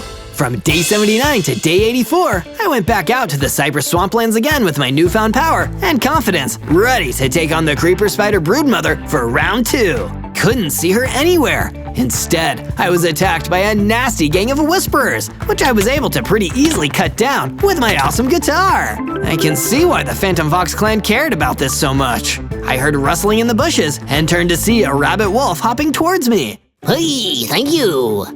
You're welcome. But for what? Those whisperers have been a pain in my butt forever, and you finally took care of them. Here, and the spare diamond helmet. It didn't fit me anyway. Oh wow, thank you! I'm better guarded now than ever before! From day 85 to day 89, I returned to my base, eager to show my friends my new shiny diamond helmet, when I saw a little gang of creepers crawling into my base, closing in on an innocent big axolotl. Oh no, I need to run them off! I fired ice blasts and swung my sword until the creepers were gone. Thankfully, none of them exploded near any of the structures on my base, but that didn't mean I could let them get away. But during the fight, I also saw that a creeper was running towards the innocent big axolotl. I couldn't let that happen. I ran over and destroyed the creeper immediately, even while the others ran away. But the big axolotl was extremely grateful for the help. Thank you, Zozo. I owe you my life. Stay safe out there, big axolotl. From day 90 to day 94, I traced back the way from where the creepers came, and it led me to the cypress swamplands. I reached an area that looked like some kind of nest, where I can only imagine the creeper spider broodmother was waiting inside. But what was even more worrying was the thing waiting on the bridge to the base. A massive, heavily armed vindicator. You're not a creeper or undead. What are you doing here? I'm working for the Big Mama, and she wants me to show you that diamonds aren't forever. But why would you want to work for her? She and her creepers want to rule the world. Yeah, and I think they're gonna, so I want to fight for the winning team. So that's enough talking. Let's destroy each other. And with that, the battle began! From day 95 to day 97, I fought the Vindicator who worked for the creeper spider broodmother. He was one of the most skilled opponents I'd ever faced, and he was dealing a lot of damage against me, but I managed to fight back. Little by little, I turned the tide until the Vindicator was on the ropes, and eventually, he gave up. Please, I yield. Have mercy. I'll let you go, but first, tell me something I don't know about your boss. Tell me something that'll help me win this battle for good. Okay. Well, Well, you don't need to worry about taking out the little creepers. Just focus on taking out the brood mother. She's got like a hive mind. You take out her, all the creepers go with her. And with that, the Vindicator ran off, never to be seen again. So I just need to defeat the broodmother to defeat the whole army? Now I know for sure what I need to do. On day 98, as I prepared to return to the Cypress Swamplands to take on and defeat the Creeper Spider broodmother once and for all, I decided to speak to each one of my basemates one-on-one. First, I spoke to Lorne the Leopard. I believe in you, Zozo. You're living up to the legacy of the Diamond Monkey. Once you're done, the forces of good and evil will be balanced once more. Next, I went and spoke to Philo the Phantom Fox. The safety of our clan owes much to you, Zozo. It's been an honor to work with you. I look forward to celebrating with you once you've defeated the evil. And finally, I spoke to the Geomancer. You're gonna squish that nasty spider like a big old newspaper, Zozo. Rock on, man, rock on! You're stone cold! And with all those words of encouragement, I was ready to go. On day 99, I made my way back to the freaky, stinky Cypress Swamplands. I'd conserved all my energy, ready to unleash it in one big, awesome final battle with the Creeper Spider broodmother. I know the truth now. If I can defeat her, then I'll defeat her entire Creeper army. But there was one problem in the way. The Creeper army I was just talking about, all surrounding and guarding the Creeper nest. There was no way I could fight them all alone, and if I did, it might leave me weak and tired to take on the mean green mother herself. That's when, in my moment of need, the warped phantom whose spirit I'd helped lay to rest came running towards me. He was here to repay my good deed. Zozo, go forth and destroy the evil that has plagued this land for so long. I'll distract her awful spawn. You get in there and save the world. I will, Warped Phantom. Thank you. As the creepers swarmed the Phantom, I snuck up the stairs and into the well that the broodmother repurposed into its own nest. On day 100, I crawled down into the depths of the nest where I could take on the Creeper Spider broodmother alone. She was waiting for me, and she wasn't happy to see me. You're not meant to be here, Diamond Monkey. This is my domain. Soon, nowhere is going to be your domain. I wanted to coexist with you. I wanted there to be balance, but you left me no choice. All we can do is fight. Then why even waste time talking? Allow me to destroy you, so me and my creepers can finally claim the world that is rightfully ours! And so, the battle began! With my sick guitar, I began fighting the Creeper Spider broodmother as she shot her exploding fireballs at me. The battle was hard. She was the toughest enemy I'd ever faced. But I still had one more power to use against her. I knocked her towards the exit, and that scared her off. She prepared a surprise attack as I exited the room, but I was undeterred. She started to escape, but I summoned all my energy into one attack. My ultimate green laser! With that one last attack, the Creeper Spider broodmother died, taking all of her Creeper army with her, and the forces of good and evil were balanced across the land once more. On day 1, I spawned in as a baby spider monkey. Ooh, spider! I may not have 8 legs, but I did have 8 hearts. I was looking at the beautiful glow shrooms around me when a crimson portal opened up and out stepped a powerful wizard. I, the Supreme Court, do decree that you are in violation of the laws of this overworld. Your punishment will be sudden and merciless. Wait, I just got here. There must be some sort of misunderstanding. The Supreme Court makes no mistakes. Prepare for death by Snow Leopard. The Supreme Court stepped back through his portal and vanished. Huh? What did he mean by... Whoa, is that a snow leopard? Before I even knew why, I was being chased across the Glowshroom Bayou by a ravenous snow leopard. Get back here, you criminal scum! In the name of the Supreme Court, I shall punish you! Oh yeah? What if I ran into this area of slightly more clustered trees? Stop! Don't! I would never be able to find you in there! But I didn't listen to the snow leopard that was trying to get me. I ran into the trees and hid myself away. The snow leopard searched for a little bit, but then gave up and ran away. I decided to spend my first night safe in one of the trees. I got lucky today, but as long as the Supreme Court thinks I've broken his rules, tools, a deadly fate will await me. I need to find out what the laws are around here, and fast! On day 2, I said hello to a brand new biome known as the Forest Fault. There were plenty of trees to punch for wood, and when there's wood, there's everything I need to craft a wooden pickaxe, and where there's a wooden pickaxe, there's everything I need to mine some stone, and where there's well, you get it. I can make myself stone tools now. Those stone tools were a stone pickaxe and a stone sword. You just can't beat the classics. Aside from the wood and stone, the Forest Fault had plenty of bananas for me to eat. It's a banana bonanza! After getting a taste of those sweet, sweet bananas, I decided to build a super duper spider monkey base right here in the Forest Fault. I began with a strong wooden foundation and then built the walls up from there. Just as I started working on the inside, the same snow leopard from yesterday showed up right outside my base. Hey, you, spider monkey, it's punishment time. So says the Supreme Court. Thinking quickly, I devised a genius misdirection. What? I'm not a spider monkey, I'm a scorpion monkey. I've never seen a spider. My mistake. Please return to your building, Mr.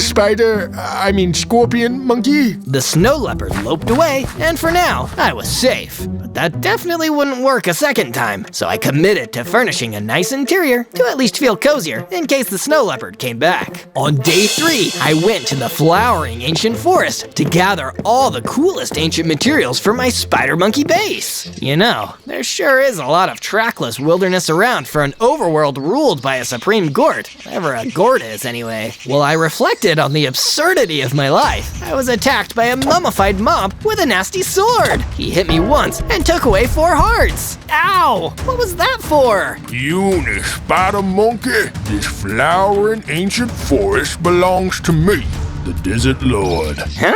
That doesn't make any sense. Shouldn't you be in charge of a desert somewhere? I am in charge of a desert, but it's more like a metaphorical desert. Desert of the real. Know what I mean? I couldn't possibly hope to. And for that, you must perish. The Desert Lord came at me with his blade. I knew that one more attack would spell my doom, so I tried to run. Oh no, I'm not fast enough. He'll catch me. Just then, another figure stood in the way of the Desert Lord and blocked his attacks, taking no damage whatsoever. Still picking on the weak, I see. You disgust me, Desert Lord. Yeah, well, you're not the Lord of anything, Amadeus. Wow, that was lame. Go home already. The Desert Lord left, seemingly embarrassed by how lame his own comeback was. Once he was gone, the new guy turned to me and said, I am Amadeus the Armorer. Allow me to travel with you, puny spider monkey. I will give you what you need to defend yourself. Why does everyone keep calling me puny? But okay, sure. I left the flowering ancient forest and let Amadeus come with me. From day 4 to day 5, I returned to my base and built a specialized workshop for Amadeus the Armorer. Rightio, little Zozo. Now, as for what I promised, it's going to take a little bit of time, but I've got all the materials right here. It's Zozo, actually. Well, I am an armorer, so take a wild guess. What do you plan on crafting?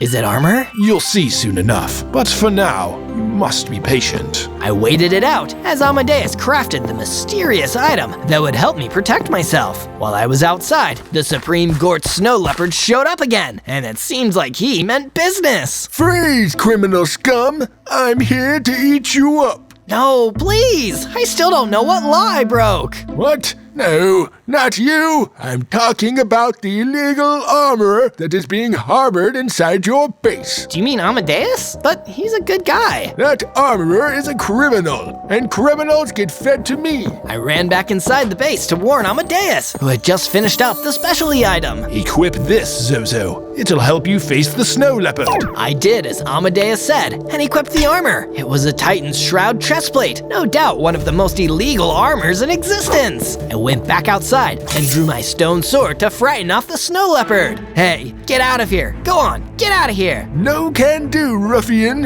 I'll devour you, along with that contraband armor you're wearing. The snow leopard charged at me, and I had no choice but to defend myself. I managed to scare off the leopard, living to fight another day. But what was I going to do now? I was officially a criminal, and my only friend Amadeus was also a lawbreaker. This is gonna be one tough adventure. From day 6 to day 8, I decided to begin indulging in my criminal lifestyle by rustling some sheep. I don't even know if this is a real crime, but in any case, I'm gonna do it anyway. Sometimes, when you're persecuted on trumped up charges, it just leaves you with nothing to lose. Just like the Supreme Court was about to lose his sheep. Or at least I assume they're his. I lured the sheep back to my forest vault base. Here, I could shear them and use their wool to make t-shirts with subversive messages. Yeah, that'll show him. You'll show me nothing, you worthless little rapscallion! I turned and saw that the Supreme Gort had appeared behind me. He was carrying a terrifying new sword. Do you like my new legally obtained weapon, Zozo? It's called the Gort Sword. I stole it from someone I had executed. Wait, how can it be legally obtained and stolen? Simple. When the Supreme Court does it, it's not illegal. That's not fair. Correct, but it is legal. So say I, the Supreme Court. We started fighting after that, and with his crimson sword, he was truly formidable. I was fast and furious. I got a decisive hit on him, destroying the Supreme Court.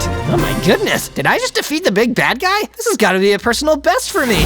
More like a personal worst, criminal. I turned and saw that the Supreme Court was standing right behind me. That's impossible. I just defeated you. There's still so much that you don't know, Zozo. Terrified that my greatest foe had come back from the dead, all I could do was turn and run. From day 9 to day 10, I laid low at my base with Amadeus the Armorer. I didn't tell him about the freakiness of the Gort's revival, but I was having second thoughts about the criminal life. Being hunted for a crime is bad enough, especially one I didn't do. Think of it this way, Zozo. If the rules are so unfair that only one person benefits, breaking them by accident is a consequence of those same rules. That's very reassuring, Amadeus. I'm here to defend you when you can't defend yourself, little buddy. And also, to build things. Check it out. Amadeus showed me pieces of the statue he was working on, and it made me feel a lot better about how things were going. Can you tell what the statue is going to be? If you think that's impressive, wait until you see the rest of my handiwork. Sure enough, the entire base had been upgraded, thanks to Amadeus the Armorer's hard work and diligence. A training room for me to practice my self-defense moves. There was now a storage room for armor and other equipment, and a furnace room in case the life of a cold-hearted criminal ever becomes too chilly. Wow. For a career rule breaker, Amadeus sure is reliable. I think I trust him enough to tell him about the Supreme Court being able to come back to life. From day 11 to day 12, I told Amadeus about the Supreme Court coming back to life. He seemed overall really calm about it, as if he knew something I didn't. I, however, was still losing my marbles. How can a guy just respond like that? Isn't it cheating the very rules of the overworld? The Supreme Court has access to many abilities that we might find unnatural, and that includes the fact that he has 9 lives. 9 lives? What is he? A cat? Actually, he was once 9 separate Gorts that combined to form a single Supreme Gort. You have to defeat him 9 times for it to stick. That sounds like a whole lot of work. Sure does, which is why most people never even try it.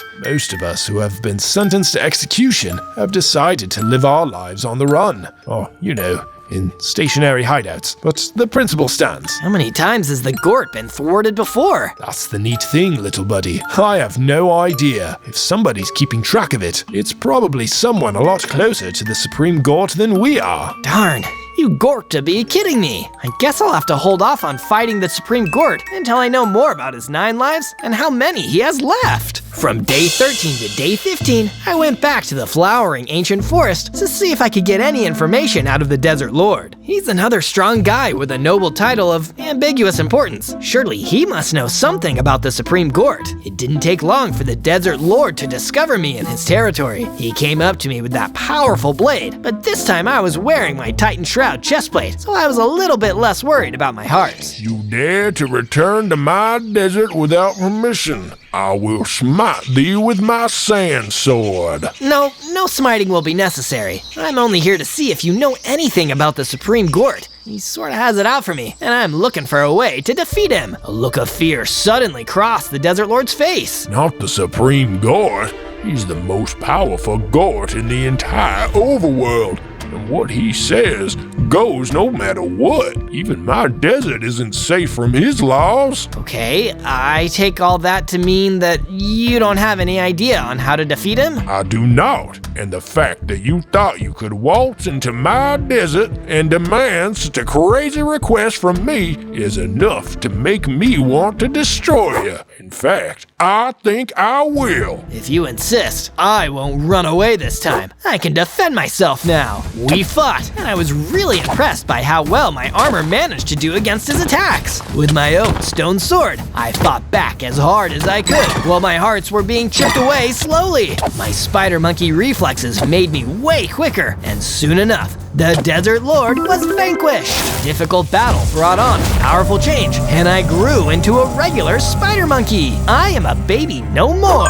I felt my total number of hearts increase to 20, and I gained the ability to shoot black energy blasts. The power of both spiders and monkeys flows within me. I don't know what that means, but it sure does sound cool. From day 16 to day 19, I went mining down in the caverns below my base. I heard that sometimes criminals have to go underground to avoid the law, and I guess I'm doing that now, just with more iron ore. My search for iron to craft new weapons took me deep beneath the surface, so deep that I even accidentally uncovered the tomb of an ancient pharaoh. He rose from his sarcophagus and came after me with all the fury of, well, a guy who was just trying to rest in peace. How dare you disturb my millennia of tranquil slumber? I'm so sorry, Lord Pharaoh, sir. I was just searching for iron ore, and I didn't even know you were here. I'll leave your tomb, and I'll even seal it back up. You know what? You broke the rules, but did immediately say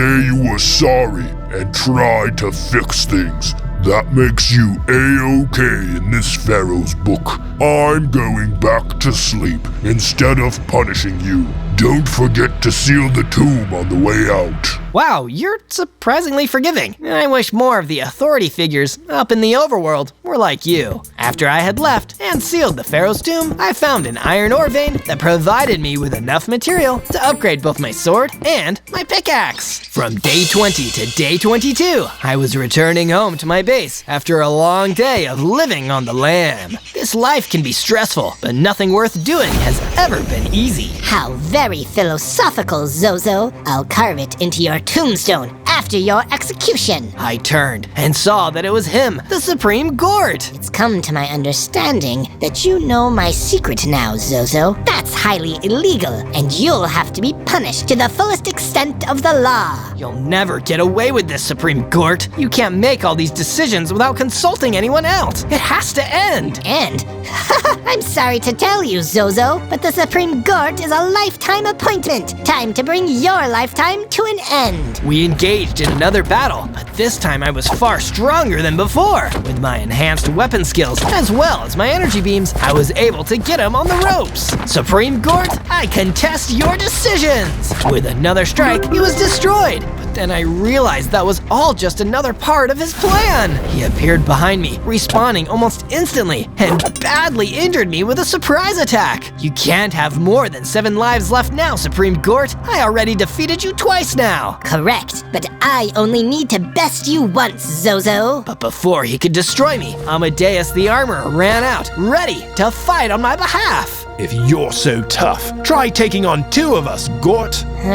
So many lawbreakers. I'll let it slide for now, but soon enough, I'll return and bring the full fury of my power upon you law-breaking miscreants. With that, he disappeared. It was the only time so far that I'd seen him truly afraid. From day 23 to day 26, I was hanging out in my storage room, seeing if I could craft something cool out of all the random pieces of junk that Amadeus had left around. Oh, these pieces look kind of weird, but I wonder what they'd do if I fused them together. My experiment was worthwhile because the pieces allowed me to create an awesome tarantula hocolytra, a special armor piece that gave me the ability to fly. This is gonna be so useful at escaping the Supreme Gort and his evil minions. And if you want to escape boredom, you've gotta search Zozo to find all my other awesome Minecraft adventures. From day 27 to day 31, I decided to fly over to Amadeus and show him the new gear I'd made. A tarantula hocolytra. Genius! You're something of an armorer yourself, it seems, Zozo. Thanks, Amadeus. I learned it all from you. And hey, having the right materials always helps too. Right you are, Zozo. Speaking of which, I need some materials for the statue. Would you mind swinging by the Crimson Gardens and finding me some nether wart blocks? I'd go myself, but there are some people in that area who aren't big fans of mine. Absolutely, Amadeus. I'll get right on it. Using my new gear, I flew to the nearest portal and made my way to the Crimson Forest, ready to collect exactly what Amadeus needed. Yikes,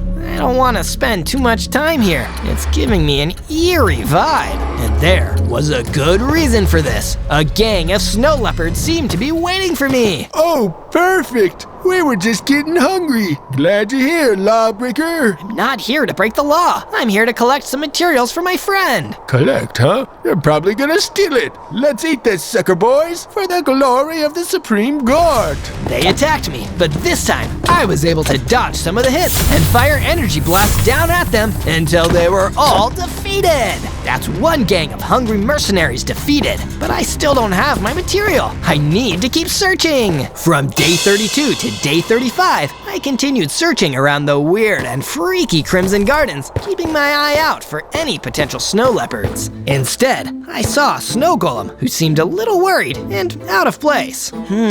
Maybe this is another victim of the Supreme Gort's tyranny. Time to see if I can help.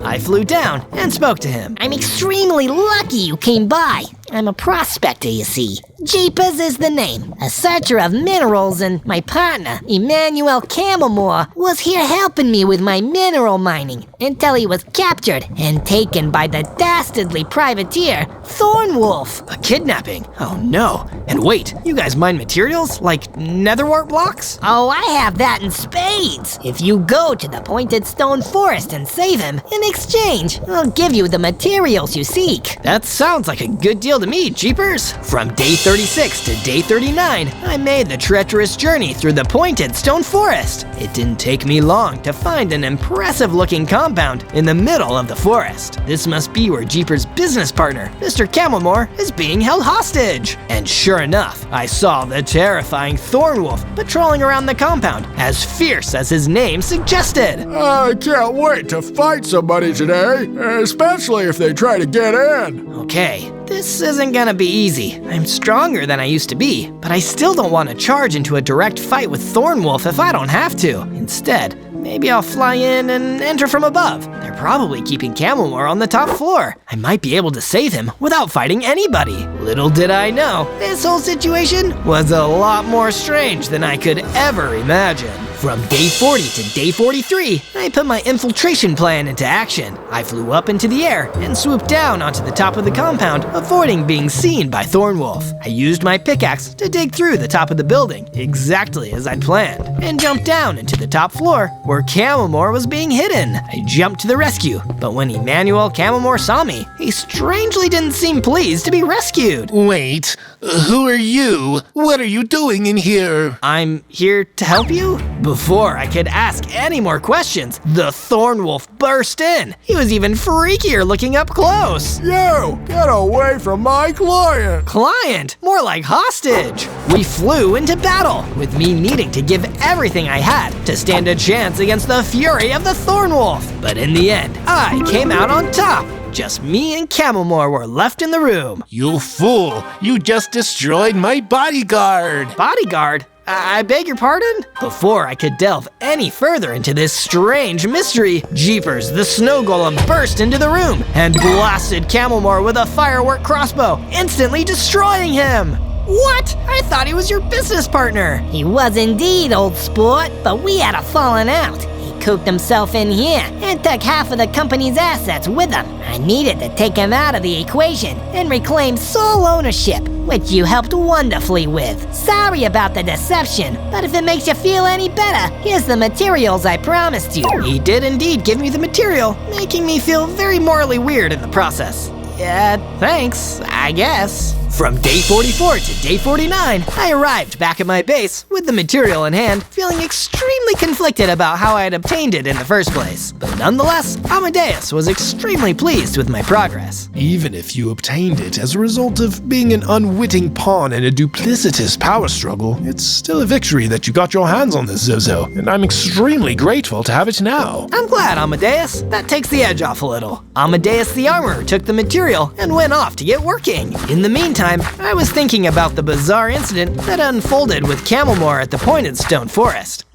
Maybe I should invest a little more heavily in home security. I mined up as much wood as I could and decided to build a perimeter wall around my base just in case the Supreme Gort came back with an army of snow leopards. It's extremely unlikely, but still, best to prepare for it and not need it, than need it and not have it. After I was done, Amadeus came over to excitedly show me how the statue was progressing. This looks absolutely amazing!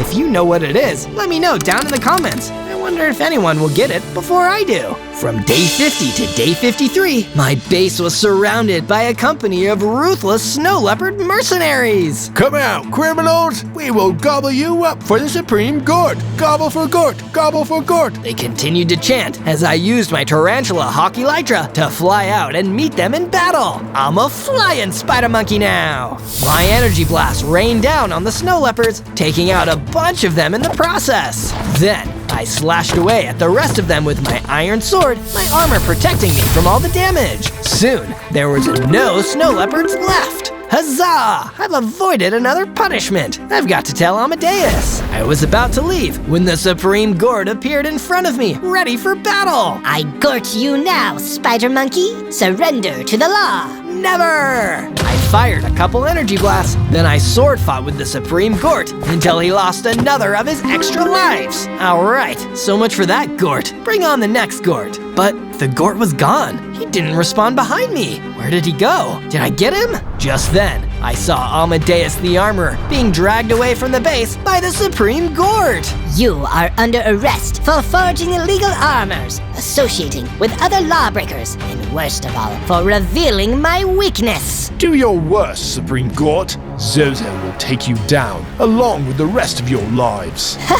As if! Nothing can stop the Supreme Gort. I ran over as fast as I could, but I couldn't stop the Supreme Gort from taking Amadeus away. No! If only I was more powerful. Next time, I'll get him for sure. My regrets and sadness swirled within me, unlocking new powers within my spider monkey form. 30 more hearts and the ability to warp a short distance. But would it be enough to rescue my friend someday? From day 54 to day 57, I was taking a swim to relax from the previous day. I hate this situation. My closest friend and ally has been kidnapped, and I'm here soaked and sad. It shouldn't be like this. While I was toiling away, Jeepers the Snow Golem arrived at my base. Zozo, old chap. How have you been keeping? Not great, honestly. A close friend of mine got kidnapped by the minions of the Supreme Gort. If I can't save him in time, he's probably gonna get executed, and then I'll be all alone out here, a sitting duck. Then you're lucky I arrived. I'm still grateful for that nasty business you helped me out with regarding Thornwolf and Camelmore. In exchange, I procured a gift for you. That's when he gave me a strange little secret key. Oh, what's this? It's a key into the Supreme Gort's jail. I figured you'd be using it to break out. Not in, but whatever works, right? This is exactly what I needed. Using this key, I'm gonna save my friend. From day 58 to day 62, I decided that there was no victory to be found in just sitting around and moping about Amadeus being thrown into the Supreme Court's jail. Friendship is forever, and so are diamonds. It's time to get myself some diamond gear. I returned to the classic mining cavern, ready to nab myself some glittery goodies that give me an edge when I infiltrated the evil base to save my closest friend. But the last thing I expected to see was a vicious tortoise waiting in the mining cavern for me. Ha, ha, ha. You fell right into my trap, Zozo. The Supreme Court put a bounty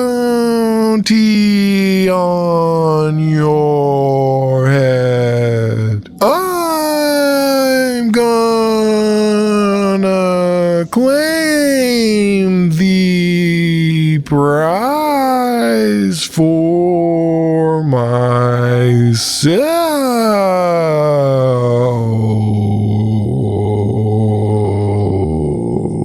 He was truly a terrifying enemy, but lucky for me, he was also extremely slow. While he was moving so slowly towards me, I quickly ran in and mined up some of the diamonds I needed, then ran right past him with my spider monkey speed. I'll get you next time, Zozo. With the terrifying tortoise and my metaphorical rearview mirror, I was able to return to the base and use my diamonds to forge some awesome new gear. A diamond pickaxe and a diamond sword. Supreme Gort, your days are numbered. From day 63 to day 66, I stared at the half-finished statue, thinking about all the good times that me and Amadeus spent together before the Supreme Gort took him. Amadeus, you taught me everything I know about this world. You taught me how to live outside the law without losing my sense of goodness. You taught me the greatest weakness of the Supreme Gort. You saved me, and now I'm gonna save you. And if you wanna save yourself from having a dull YouTube timeline, then you've gotta subscribe to Zozo for more awesome Minecraft adventure videos! From day 67 to day 70, I began my infiltration mission into the Supreme Gort's jail. I'm breaking in to rescue Amadeus. There were snow leopards guarding every entrance and patrolling the walls. You know, I never questioned it before, but where did he get so many of these guys? Did he create some kind of snow leopard reserve to make his army? Is that even legal? Well, I guess since he did it, that's all beside the point. I took out a couple leopard guards and warped inside the prison. The place was huge, clearly designed to hold hundreds, maybe even thousands of prisoners. And yet, it was also completely empty. Why did he build such a large prison if he just executes everybody anyway? Then, I remembered the Gort sword. He said he stole that from a former prisoner. Maybe he wants Amadeus to make him some armor, which he can then just call his own. It was a sinister plan. I believed the Supreme Gort was definitely capable of it, but because of his greed, I'd have a chance to save my Amadeus. Just hang in there a little bit longer, Amadeus. Your little buddy is on his way. From day 71 to day 74, I made my way deeper into the prison, horrified by the empty cells, each one built for a criminal that was never given a trial before being fed to snow leopards under the Supreme Gort's rule. I kept on searching for the cell that held Amadeus until I was suddenly face to face with the Supreme Gort himself. He was sparkling and looked like he meant business. Breaking into my jail? Illegal! Your punishment will be dealt to you swiftly by my own two hands. So say I, the Supreme Gort. That diamond armor, did you make Amadeus make that for you?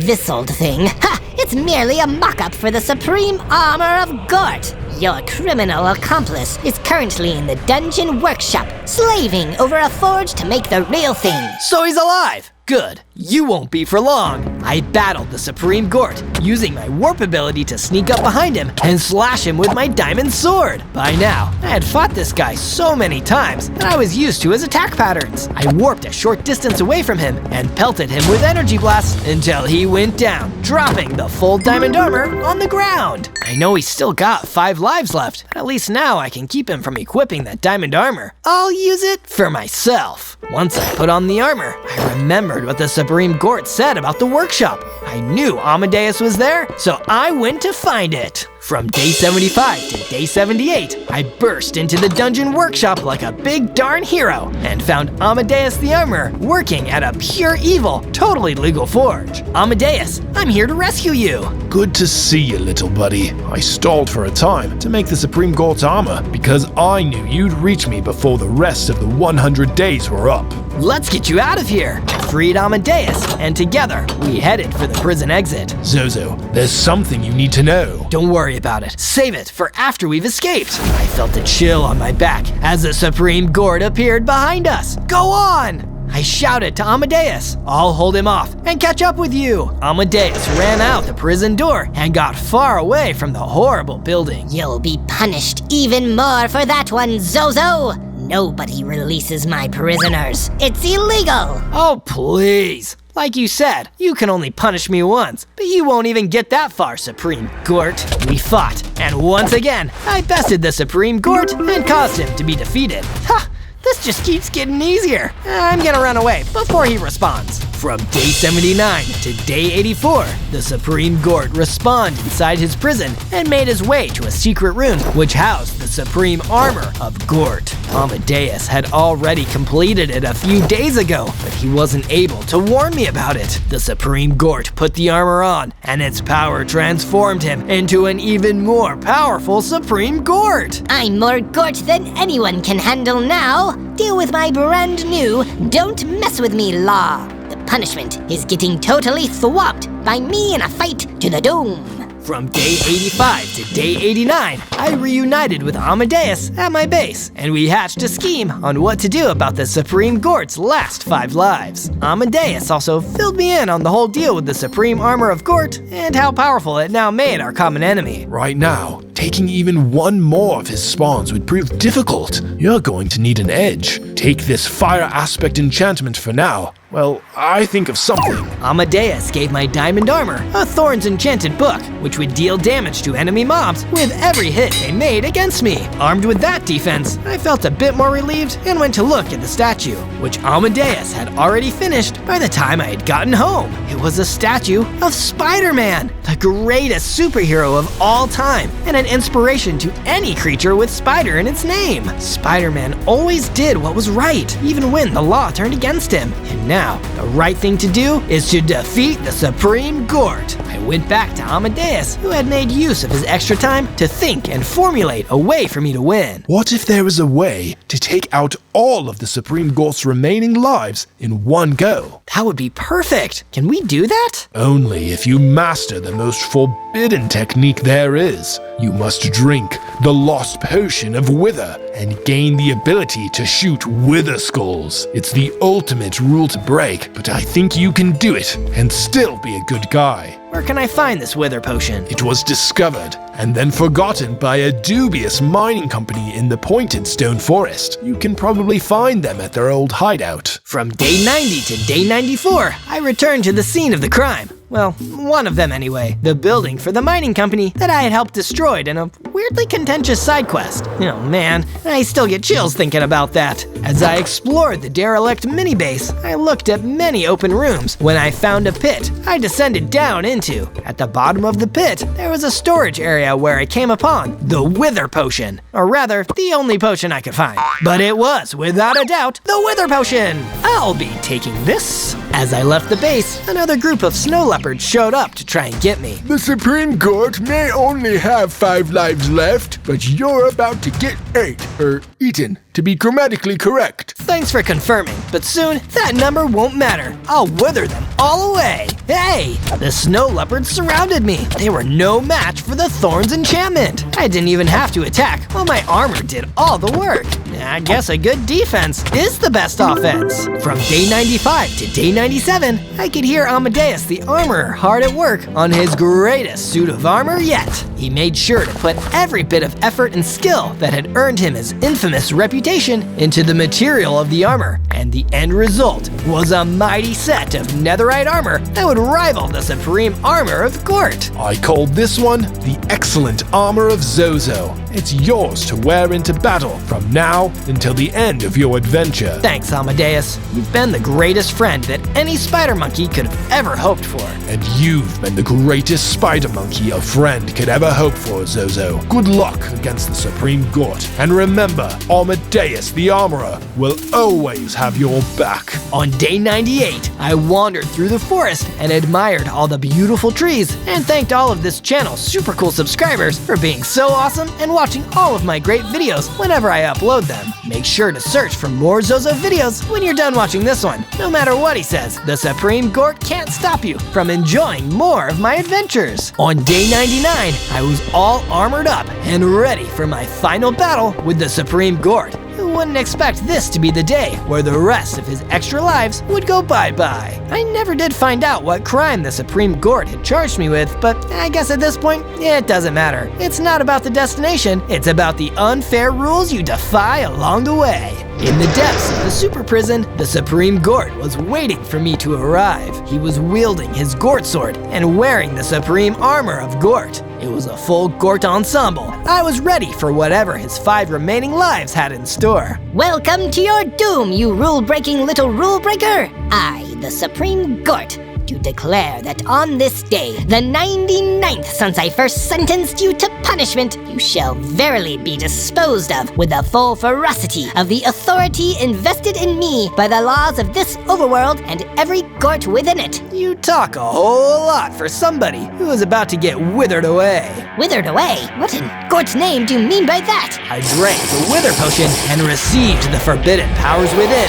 becoming the ultimate spider monkey in both body and soul. I had 100 hearts and an infinite number of Wither Skulls to fire at my nemesis. It's time for the Gort to be adjourned. What the Gort? I shot 5 Wither Skulls at the Supreme Gort before he even had a chance to dodge. The skull-shaped projectiles pierced through his armor and instantly burned away every last one of his remaining stocks. No! I, the Supreme Gort, cannot be destroyed! It's against the rules! The thing about that is, you don't make the rules anymore. And just like that, the Gort was no more.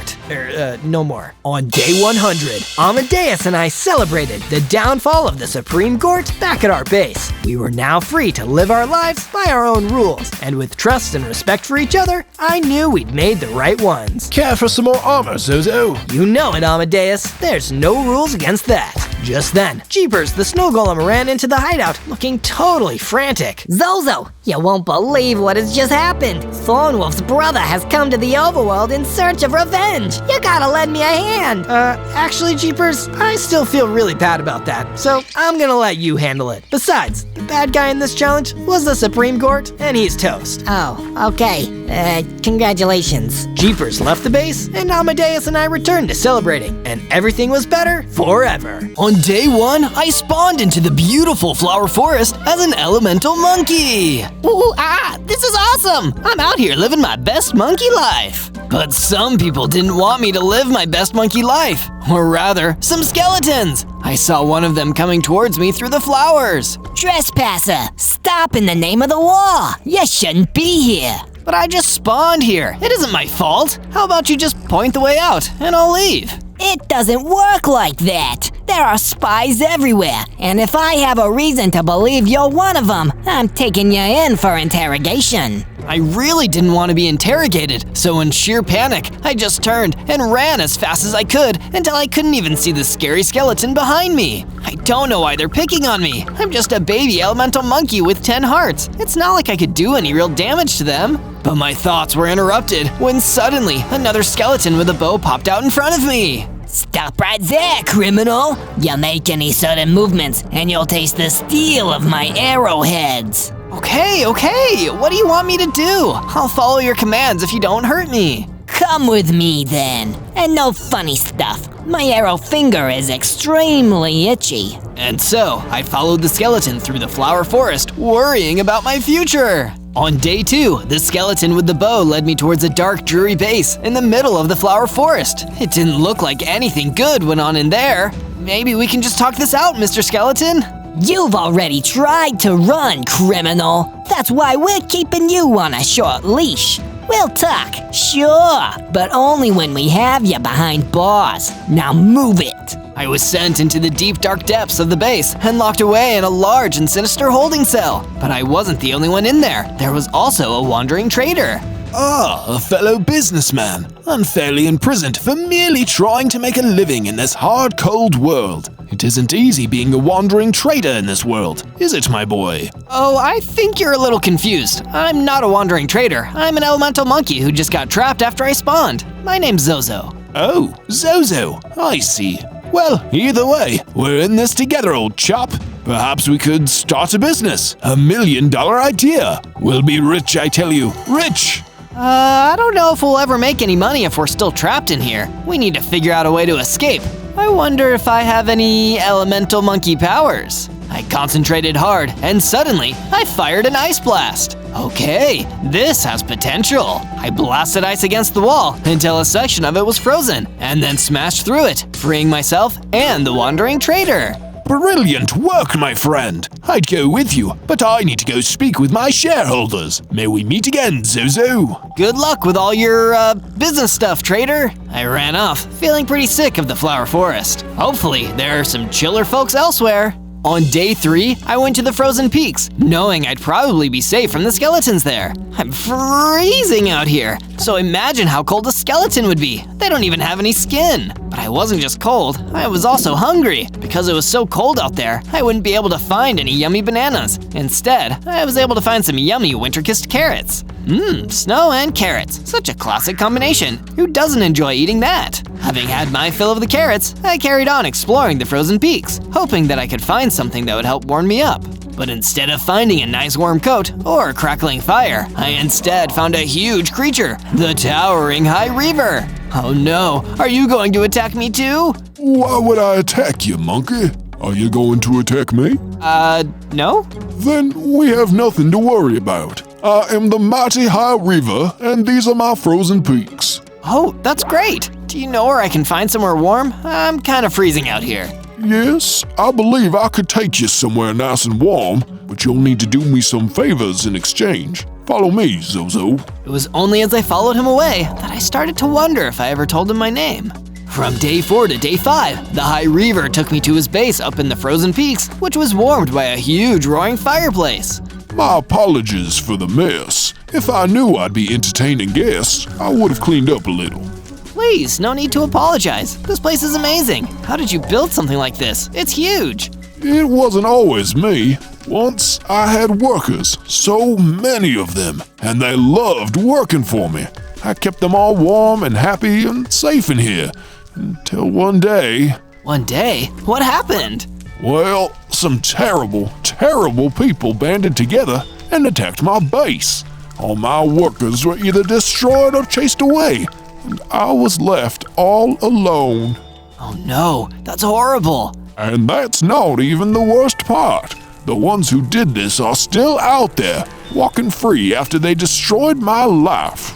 I can't let something like that stand. I'll help you get revenge on all the people who did this to you, High Reaver. That's very kind of you, Zozo. In exchange, I will bestow upon you power and tools. Suddenly, the High Reaver transferred some of his power to me. It was amazing. I got bigger, stronger. I now had 20 hearts in total, and a new power, the Claw Attack.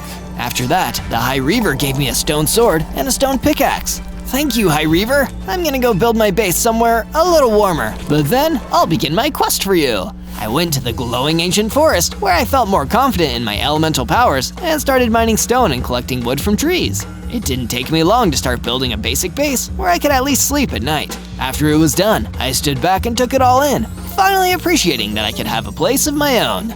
But my appreciation was interrupted by one of the skeletons from earlier suddenly emerging, his bow at the ready. There you are. I knew you couldn't be trusted. I'm not giving you a second chance this time. But before he could shoot me, I blasted him with an ice blast and then ran in, finishing him off with my claws. Nobody is pushing this elemental monkey around anymore. From day 6 to day 8, I was hanging around at my base for a while, psyching myself up for my next meeting with the High Reaver. I was excited to go on the mission, but I'd only ever fought a skeleton before, so I didn't know if I was ready. Am I gonna be strong enough to take on the people who kidnapped or destroyed all of the High Reaver's beloved workers? While I was thinking it over, I saw a familiar face, the wandering trader, walking through the glowing ancient forest. I immediately ran over to see how he was doing. Zozo, my boy, such a delight to see you in such troubling times. I hope all of your own ventures and enterprises are going well. Business marches on. I told you before, trader, I'm not a business guy. But what do you mean, troubling times? Oh, you see, I travel all the way across the overworld, trading this and that, doing business and such. But lately, well, something is wrong. Missing people, destroyed villages. It's like there's a plague across the land. There's no way this is a coincidence. It must be the same people the High Reaver told me about. I need to look into this further. I left at once, and later that day, I arrived at the High Reaver's base and told him I was ready to take on my first mission. It's good to see that you're eager, Zozo. You'll be doing me and the world a great service. First, you must go further into the frozen peaks and annihilate the Onion Queen. I still remember all the terrible things she did. Destroy her, and we will go from there. Yes, High Reaver, I'll do it at once. From day 9 to day 10, I made my way to the frozen peaks, climbing higher and higher as I went to take on the Onion Queen, my first big enemy. I wasn't quite sure what horrible things she'd done. The High Reaver hadn't gone into much detail about it, but maybe that was because her crimes were too terrible to even talk about. Soon after, we met face to face. Halt! Who dares approach her regal onioness? The Onion Queen, we meet at last. Let me guess, a lackey for the High Reaver. Of course, how predictable. Yeah, I'm here to take you down. You'd be wise to reconsider your next actions. There are more layers than you could possibly understand. Otherwise, this will all end in tears. Let's see, shall we? I leapt into the battle, using my elemental monkey ice blast and claw attacks, along with my stone sword. But I couldn't cut through all the Onion Queen's protective layers. I wasn't tough enough yet. All I could do was flee. Suddenly, someone else came speeding in. He was some kind of sorcerer who could wield powerful rock attacks. I watched in awe as he was able to defeat the Onion Queen. I'm glad I found you, elemental monkey. Hey, I'm Zozo. Who are you? I am the last of the noble geomancers, masters of the elements of Earth. Time is short. We must get you to safety and train you to harness all the elements. Hold on, I'm not so sure about this. I think I should go and speak to the High Reaver first. Your path is your own, Zozo. Seek me out if you find yourself lost. From day 11 to day 12, I made my way back to the High Reaver's base. Things were just getting stranger and stranger. I wasn't sure who to side with. The High Reaver seemed like he was just a guy in need of help. But what had that old geomancer wanted to train me for? You've done well, Zozo. With the Onion Queen no longer stinking up the place, our plans can move forward. I need you to complete another task for me. The High Reaver sent me off to a deep cave nearby to mine for some useful resources that I could craft iron armor with. After all, I might need the added protection on my quest. There wasn't much in the way of enemies down there, but I came across some iron ore and was able to use a furnace to make iron ingots. With these ingots, I made a few iron armor pieces, as well as an iron sword and an iron pickaxe. But then, just as I was leaving the cave and venturing off, I was ambushed by some icy creepers. I tried using my ice blast on them, but quickly realized they could withstand the freezing cold. So instead, I had to resort to using my sword to shatter each of them before heading off to my next objective from the High Reaver.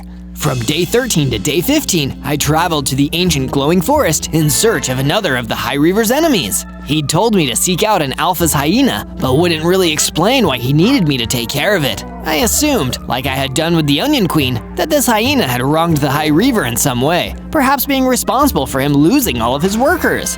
But the High Reaver seemed oddly evasive about the specific details. When I spotted the Alpha hyena, I'd been expecting to come across a wild, ferocious beast. But instead, it was just an ordinary animal taking care of its pack. This didn't make any sense. Why would the High Reaver want me to destroy innocent animals? The Alpha hyena wasn't hurting anyone. In fact, it was just gathering food and providing for its hyena pups, taking care of its family. I couldn't go through with it. I had to get a straight answer. So instead of attacking the Alpha hyena, minding its own business, I decided I'd return to the High Reaver to get my answers.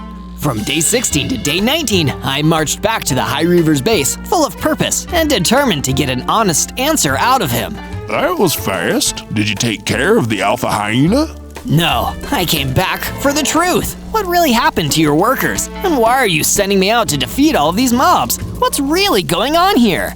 Zozo, I have already told you all you need to know. I suggest you go and cool off somewhere, little elemental monkey. Unsatisfied with that response, I headed back to my base deep within the ancient glowing forest. When I got there, my pal, the wandering trader, was there waiting for me. Oh, thank goodness, Zozo, you're here. I need your help. Why? What's going on? It's the High Reaver. He was the one behind the plague across the land. Someone must have angered him. He's attacking a nearby village as we speak. It's just terrible for business. The High Reaver had really been evil this whole time. He tricked me into doing his dirty work. Full of rage, I rushed to try and stop him, and sure enough, came across him ransacking some of the ancient glowing forest. We could have worked together, Zozo. I would have trained you. A powerful elemental monkey with control over all the natural elements could have been perfect for reshaping the land in my image. But if you won't follow me, then I'll just have to tear everything down and rebuild from scratch. I leapt in to try and fight the High Reaver, but he was much stronger than I could have anticipated. In my anger, I lost my concentration. He hit me with a powerful energy blast that sent me flying, and I hit my head so hard that I fell unconscious. From day 20 to day 22, I finally came back around. By the time I woke up, the High Reaver was gone, and the area within the ancient glowing forest had been destroyed. I swore I'd stop the High Reaver somehow. Nobody was ever going to trick this elemental monkey again. Excuse me, I saw you trying to fight off that brute, the High Reaver. You made a valiant effort. Allow me to introduce myself. I am the Mandragora Prince, and I believe I was who the High Reaver was after. That's why he attacked this place. Oh, how come? Well, you see, he's on a rampage, trying to remove anyone that might be a threat to his power. The Onion Queen is already gone, although she really was the worst. But now, I fear I may be next. Okay, Prince, you better follow me. I'll give you a place to stay for now, hopefully where the Reaver won't find you. We made our way back to my base, and I went out to chop down some trees, gathering wood to make wooden panels so I could build the Mandragora Prince his own room. It helped to take my mind off of things for a little while. From day 23 to day 26, I decided to retrace my steps back to the Flower Forest to see if I could uncover any more information about the High Reaver or what I could do as an elemental monkey in order to stop him. But it was while I was there, I once again encountered a familiar face. Get away! I said get away! You can't attack me! Think of all my business ventures! My portfolio would be ruined if I'm destroyed by… ew, mushrooms! It was the Wandering Trader! He was under attack, with some nearby fungus throwers hurling poisonous spores at him. The Wandering Trader ran for it, and I rushed in and tore one of the fungus throwers up with my claw attack, freezing the other with an ice blast. When the coast was clear, the trader re-emerged. Zozo, many thanks again. If you keep saving me like this, I might have to put you on retainer. Well, that's your business, I guess. From day 27 to day 31, while searching for answers around the Flower Forest, I came across a flock of lost sheep. They looked to me like they'd previously been looked after and cared for, but were now wandering the wild. Of course, they must have lived at one of the villages that the High Reaver destroyed. So I decided I would adopt them and bring them back to my base. I headed back home with the sheep in tow and got to work building a pen for them. I crafted some wooden fencing and arranged it so there'd be plenty of space for the sheep to roam about. They'd be much safer than roaming about unprotected in the wild. Then, the Mandragora Prince approached. Zozo, while you've been gone, I've been working on a game room for us. Just a little token of my appreciation for you letting me stay here. Wow, your princeliness. This looks great. You don't need to thank me though. I'm happy to help. Anything that'll make it easier to take down the High Reaver. Speaking of the High Reaver, he was making upgrades and allies of his own up at his base in the Frozen Peaks. Ah, Vex, my diabolical old friend. You've returned to serve me once again. Yes, High Reaver. What would you ask of me? My plans have to accelerate. I thought I could trick that elemental monkey to my side. But now, we must make sure Zozo never reaches his full potential.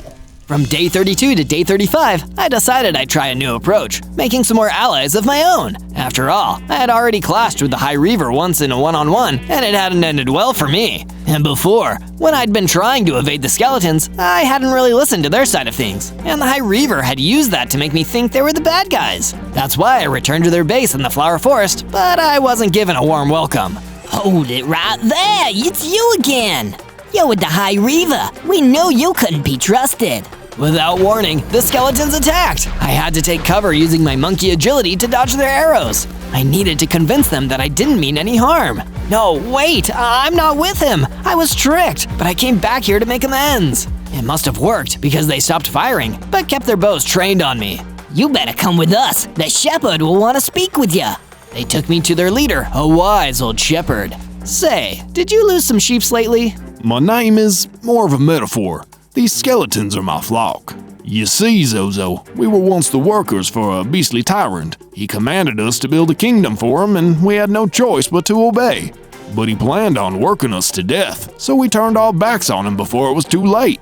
In retaliation, he put a curse on those of us that passed, so that their bones may never rest. He really is the worst, but I intend to stop him. If what you say is true, then I ask you to prove your fealty. Then I will be able to share more with you. From day 36 to day 39, after making a rocky start with the skeletons and the shepherd, I ventured off to mine for some more iron ore. I needed to complete my set of iron armor. It looked like my luck was beginning to turn around, because the iron wasn't all I managed to find. Buried deep in the cave were diamonds. Not enough to use just yet, but definitely worth hanging on to. By the time I returned back to the base, there was someone waiting for me that I'd never seen before. He told me that his name was Mason, and he'd been sent as a messenger by the shepherd. He needs your help, Zozo. The time has come to prove your fealty. If you can act fast, then the shepherd and his skeletons will be at your side. Before I left to aid the skeletons, I turned iron ore into iron ingots and forged myself a full set of iron armor. Better to be safe than sorry. From day 40 to day 43, I rushed to the location Mason had given me, deep in the heart of the ancient glowing forest. When I arrived, I finally saw the source of all the commotion. Some skeletons were under attack by Vex, the High Reaver's right-hand henchman. Zozo, we've been trying to fend him off, but we need you. I don't know if I can. This guy looks tough. Please, we're counting on your help. It was me versus Vex, one-on-one.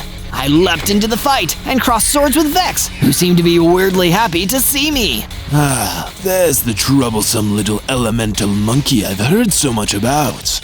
The High Reaver will reward me handsomely when I bring you back to him in pieces. We battled hard. I tried using my elemental powers like the Ice Blast. It had no effect. Vex shrugged it off like it was nothing.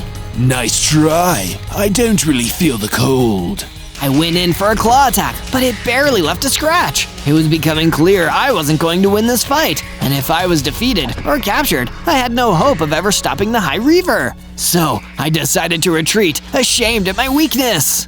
From day 44 to day 49, I headed back to my base, feeling a little crushed that I hadn't been able to defeat Vex or help the skeletons. It was made even worse by the fact that now the shepherd probably wouldn't want to help me anymore in my fight against the High Reaver. At least, that's what I thought at first, only to see him waiting for me when I arrived back at my base. I owe you an apology, Zozo. I was wrong to bring you into such an intense battle so early, without all the skills and tools you'd need. But you showed a great deal of restraint out there, and initiative too. A fool would have kept fighting. It takes one wiser to know when it's time to retreat and live to fight another day. Thanks, although retreating won't do much good against the High Reaver. Well, I might have just the thing for that. As a show of goodwill, I will help you construct something that should take care of the High Reaver once and for all. The Destroyer. It is a powerful weapon, once capable of undoing even the High Reaver. But there is one condition. We must work together to build it. Under the shepherd's directions, we made a start, making what we needed to create the Destroyer. It was going to be a special build, and the shepherd didn't have all the directions on hand. So after we had done all we could to get started, he pointed me in the right direction to learn more about how to complete the weapon. From day 50 to day 53, I left for the precarious frozen peaks, making sure I was careful to avoid the High Reaver's territory. If I got too close, no doubt he'd launch another attack on me. I was searching the dangerous peaks for a hidden cave. The shepherd said there was a secluded shrine somewhere up there, which contained a book that could tell me more about the Destroyer. After a whole lot of searching, I found what I was looking for. The book was old and dusty, but it told me everything I needed to know. Long ago, a group of mystics had divided the land into different regions, and each of them had taken control of an individual region. However, they learned that one among them was building an empire on the backs of workers, and he was planning to take control of the entire overworld. He was none other than the High Reaver. When the other mystics learned about this, they crafted a magical weapon called the Destroyer. However, it backfired. They were able to weaken the High Reaver and halt his progress, but in doing so, they destroyed their primary weapon against him. But what I was still wondering was, where did I fit into all of this? What was so important about me being an elemental monkey? Those questions would have to wait. I was getting uneasy being in the frozen peaks for too long, so I made my way back to my base. From day 54 to day 57, I was on my way back to my base when I crossed paths with the last person I wanted to see, Vex! He was on his way back to the High Reaver's base after the fight with all the skeletons, and he instantly leapt at me to attack. Well, well, well. What do we have here? Come to turn yourself in, little monkey?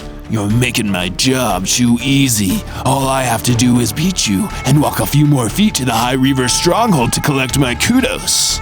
Back off, Vex. I'm not in the mood for you. We crossed swords once again, and I knew that the horrible henchman was trying to irk me and get under my skin. But as much as I wanted to teach him a lesson once and for all, I had to force myself to remember that I wasn't tough enough to beat him. I could hear the shepherd's wise words too. A fool keeps fighting, but a wiser person knows when it's time to retreat. So I fled and lived to fight another day. Meanwhile, the High Reaver had been watching from afar and wasn't too pleased that I had gotten away. Vex, you buffoon! We need that elemental monkey gone for good. Only his energy can power the Destroyer. He has the potential to harness all the elements, and that makes him the perfect one to wield such a powerful weapon. Do better!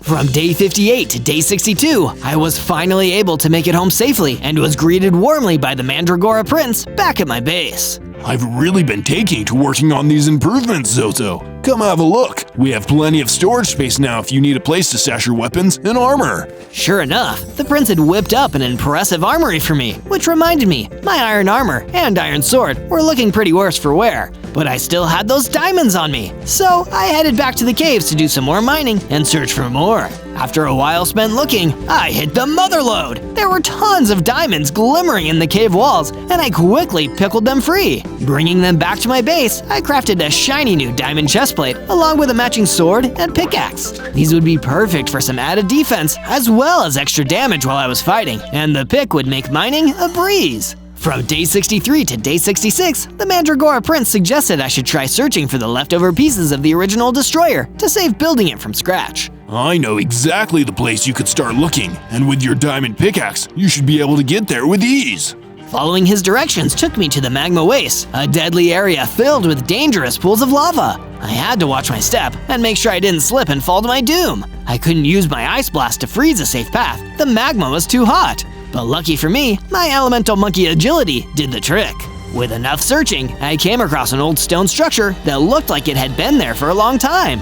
It was too thick for even my diamond pickaxe to get through, but there was a small slot that looked like it had been made for a key. That was a nuisance. I'd have to either finish the Destroyer using the book, or come back if I ever found the right key. From day 67 to day 70, the shepherd returned to my base, and I was expecting we'd soon be getting back to work on building the Destroyer. But it turned out there was trouble afoot, and the shepherd needed my help to resolve it. I followed the shepherd to where the trouble was occurring, a clearing within the ancient glowing forest where a mighty hellhound was waiting. I'd never seen a beast like it. What could I possibly do against that?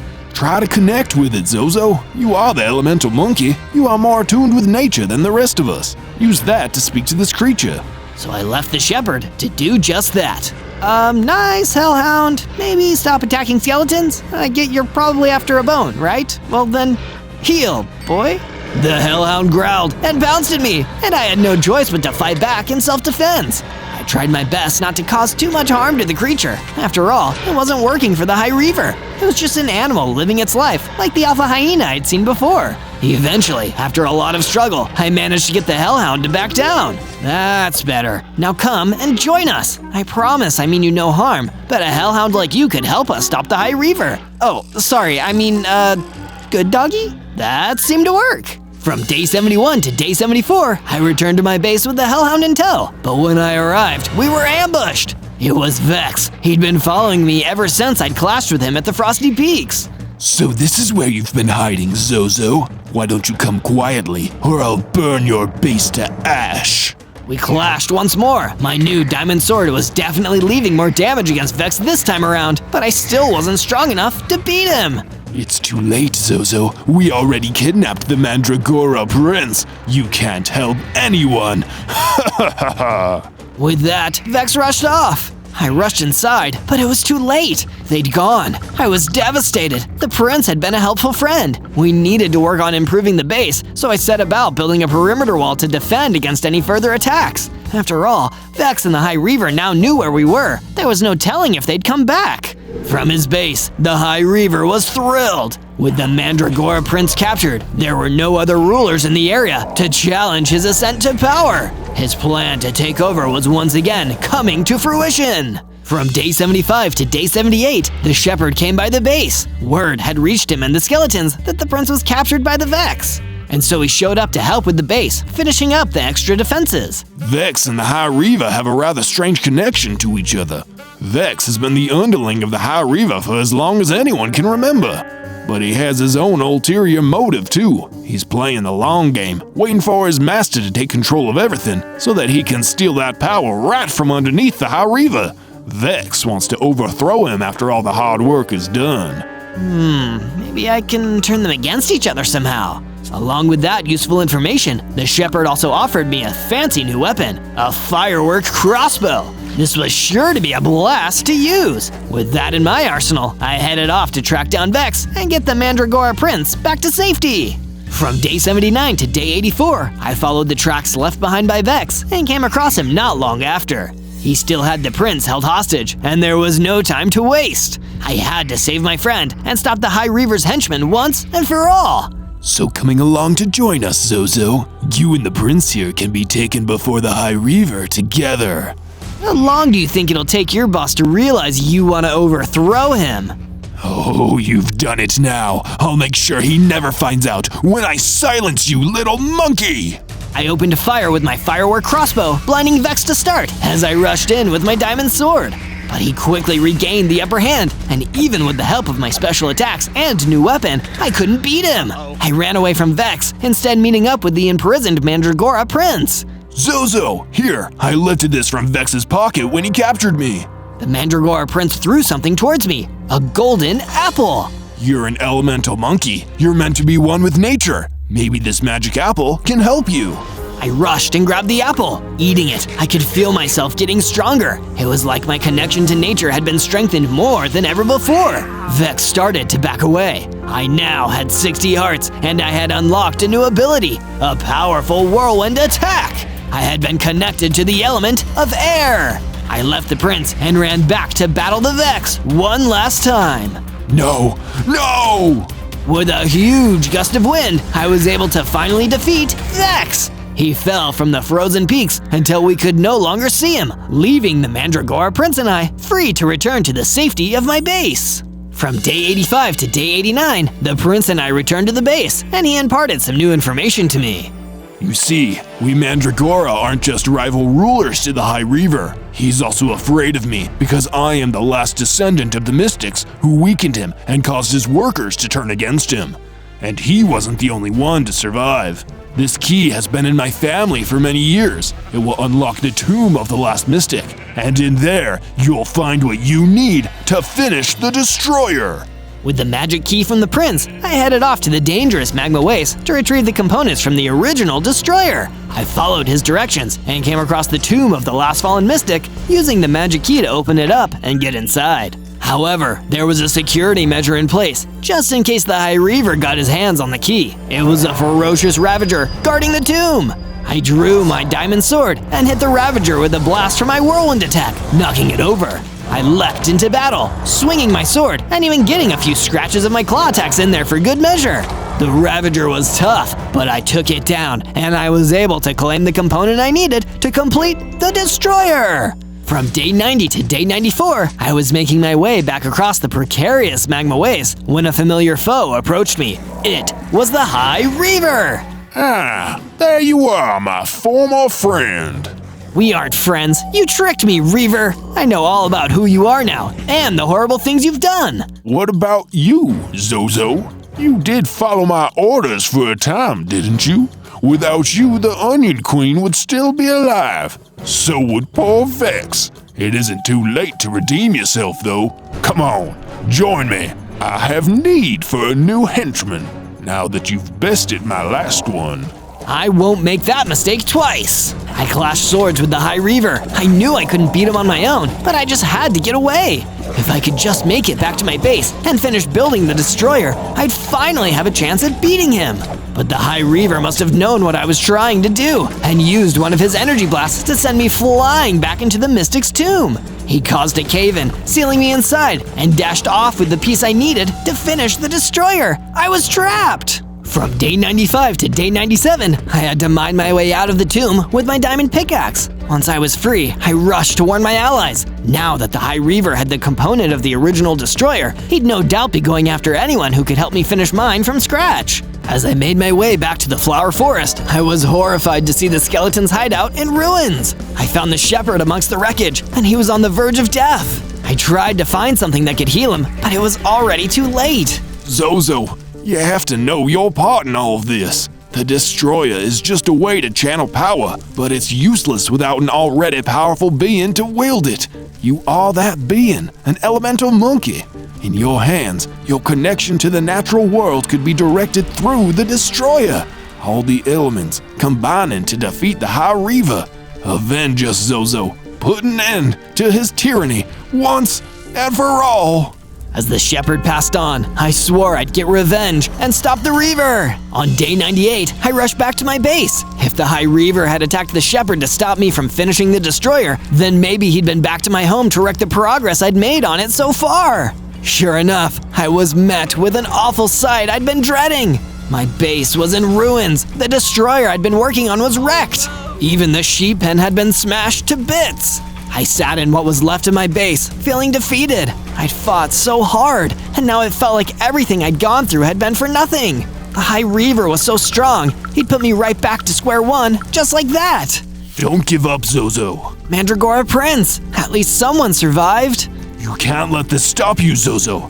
Don't you see? This carnage is meant to slow you down because you're closer than ever to beating the High Reaver. Destroying your base and attacking your allies is him acting out of desperation. Remember what the shepherd told you? Live to fight another day.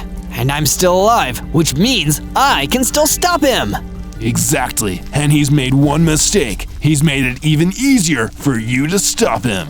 Because he has the piece of the destroyer. With my elemental power, it can still be used to stop him. On day 99, I made my way back to the Frozen Peaks, this time intentionally going to the High Reaver's stronghold. He had no army serving under him. He was just one crazed monster trying to scrabble up power. All I needed to do was get that piece of the destroyer back. Ah, Zozo, I expect you're not too happy with me. Yeah, but you're gonna be even less happy when you see what I've got planned. What? You think you can beat me? You've lost every battle we've ever had. You'd be a fool to keep fighting. But a wiser person knows when it's time to retreat. We clashed once more, but this time, I wasn't trying to beat the High Reaver one-on-one. I knew I couldn't. Instead, my focus was on one thing, getting back the piece of the destroyer he'd stolen. He was too focused on trying to defeat me that the High Reaver didn't realize what my plan was, until it was too late. I grabbed the component and rushed away, making it back to my base as fast as I could before he could catch up to me. But he wouldn't have to wait too long for me to come back. At my base, with the Mandragora Prince's help, we used the ancient book I'd found and the knowledge he had from his mystic ancestors to focus all of my elemental power into the broken piece of the destroyer. It wasn't going to work the way it was intended, but we had a different plan. Boom! On day 100, our plan had worked! I'd fused with the destroyer and absorbed its power. Now my connection to nature as an elemental monkey was greater than ever. I was so attuned to the elements, I could even restore all the damage done to my base. This would finally allow me to get the upper hand against the High Reaver. Whooshing there with the speed of the wind, I arrived back at the stronghold in the Frozen Peaks as fast as I'd left. The High Reaver was surprised to see me back so soon, and I used that to my advantage. We fought for the last time. I had all the powers and skills I had learned along the way at my disposal. I used my mighty whirlwind attack to knock the Reaver off his feet, then swiped at him with my diamond sword and my claws. Whenever he'd attack me, I'd move out of the way with that smooth fluidity of water, then turn hard as ice when I needed to return the blows to him. You combined with the destroyer? No, this is not how this is supposed to go. It was a long, hard fight, but by remembering all the lessons I'd learned, I was finally able to land a final strike on the evil High Reaver! No! With one more hit, he fell from his stronghold at the top of the Frosty Peaks and plummeted to the ice below. I had done it! I defeated the High Reaver and stopped his plans to rule the overworld. On day 1, I spawned into the Redwood Forest as a hacker! Ooh, nice! I wonder if there are any computers in this forest that I can hack. Right away, a redstone golem appeared, and he didn't look happy to see me. Red alert! There's a hacker! Stop right there. This is a no-hacking zone. Uh-oh, I wish I could remember some sick hacker moves to get me out of this situation, but I can't remember anything. Guess I'd better just run instead. I ran as fast as I could, but that redstone golem was gaining on me. I need to go faster, but I'm just a baby hacker right now. My short little legs can't go any faster than this. Plus, it looks like I only have 10 hearts. I need to be careful. You weren't careful enough. Somehow, the redstone golem was right in front of me. How did you do that? I'm clever. You should know a thing or two about that, hacker. I don't know a thing, and I definitely don't know 2 things. Well, here's something to know. You're under arrest, and you're coming with me. Oh no! On day 2, the redstone golem took me to a base deep just outside the Redwood Forest and threw me into a prison cell. Hey, I wasn't even doing anything. Let me out. No, we can't take any risks with hackers. You're just too dangerous. Well, come back. I promise not to hack anything for evil. You're a hacker. Hacking for evil is what you do. The redstone golem left, and I realized I wasn't alone in the cell. There was a redstone cube in there with me. Oh, hey, what are you in for? They thought I might be a hacker. I was just trying to learn more about computer systems so I could unlock this safe. Not for stealing. I swear, it's my safe. I forgot the password. Oh, you probably don't believe me. No, I believe you. Unlocking stuff with hacking. That sounds so familiar. Wait, I'm remembering something. I think I know how to do that. I had to extend my arm to reach the terminal, but I was able to hack the security system for the cell door. I heard the lock click, and the door opened. I did it. We're free. Whoa, good job. I ran out of the prison and out of that base without a second glance. Thanks, stranger. See you around. My name's Zozo. Oh, he's already gone. Bye. I'd better get out of here before the guard comes back. Where am I gonna go now? On day 3, I escaped into the untamed wilderness of the Redwood Forest. Let's see. Where does a tiny hacker go in this crazy world? Uh-oh, what was that sound? Oh, it was just my stomach growling. I'm feeling pretty hungry. I better find some food. I explored the forest, searching for something to eat. Then, I spotted some wild carrots I could pick. These should do just fine. I dug up the carrots and gobbled them up. Much better. Now I can focus on getting somewhere safe, where that redstone golem won't capture me and throw me back in jail. Did you say you're running from the redstone golem? Ah! Who's there? A robot stepped out from behind a tree. Sorry for the scare, son. The name's Robot. Mr. Robot specifically, though my father always hoped I'd become Dr. Robot someday. But I digress. It sounds like you and I have a common enemy. I don't know if I'd say enemy, but I definitely don't want to run into that guy again. Well, the enemy of my enemy is my friend. Want to be my friend? Sure, I could use a friend right now. Then that makes the redstone golem your enemy. It's airtight logic. What's your name, and how long have you been hacking? Zozo, and I'm not really sure. I seem to have forgotten a lot of my skills, but I'm sure I can get them back if I try. Follow me. I've got a place where we can talk more without our enemies overhearing. Sure, what could go wrong? From day 4 to day 5, I followed Mr. Robot to his base in the Crag Gardens. Whoa, nice place. Thanks. It took me a while to build it. Lots of hard work, but it was worth it. Nothing worth having comes easily, Zozo. It all takes effort. No pain, no gain, as they say. But you strike me as a fellow who isn't afraid of hard work. Nope. Only thing I'm afraid of is spiders. Great, because I need a partner to work with me on my most ambitious project yet. And though I'm the greatest hacker in the land, no man is an island. Right, of course. You're a robot. Exactly, and I need an assistant. Someone with the potential to hack as well as I do. Are you up to the task, Zozo? I think so, but why are you trying to hack into every system in the overworld? It's not for evil, is it? What?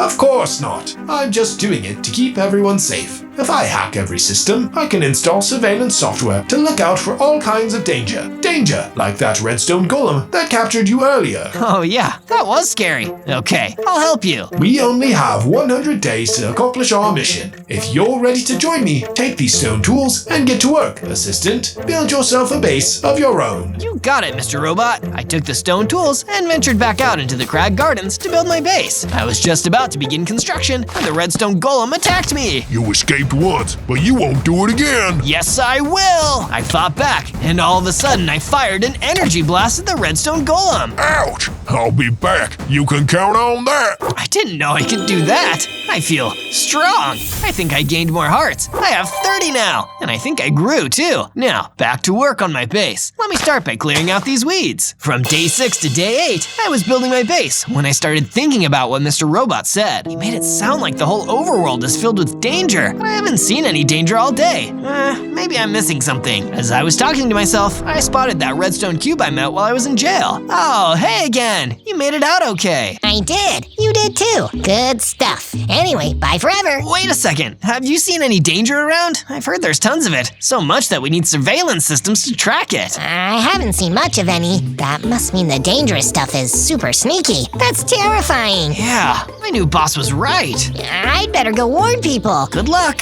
I was satisfied with my finished modern house, so I headed back to Mr. Robot's place to fill him in. I got a ton of work done on my base today. What should I do next? I'll tell you, but first, I'm pretty sure I know who you were before you lost your memories. My creator had a best friend, practically an uncle to me, and his son was a talented hacker. Then, he went missing. They never thought he'd turn up again, but I think you're that lost hacker. You're like a cousin to me. Wow, you're my family. Yes, indeed, which means we were meant to be together, and you were destined for greatness. Neato. I have a mission for you, if you choose to accept it, which I assume you do. You must travel to the desert and confront a powerful royal guard there. He is corrupt, and getting rid of him will give us access to an important database. Don't waste any time. Get to the desert as fast as you can. From day 9 to day 10, I followed Mr. Robot's orders and hurried out to the desert. I found a secretive-looking base guarded by a huge, strong royal guard. Halt! Who goes there? Your worst nightmare. What? There's a giant talking artichoke here? Oh,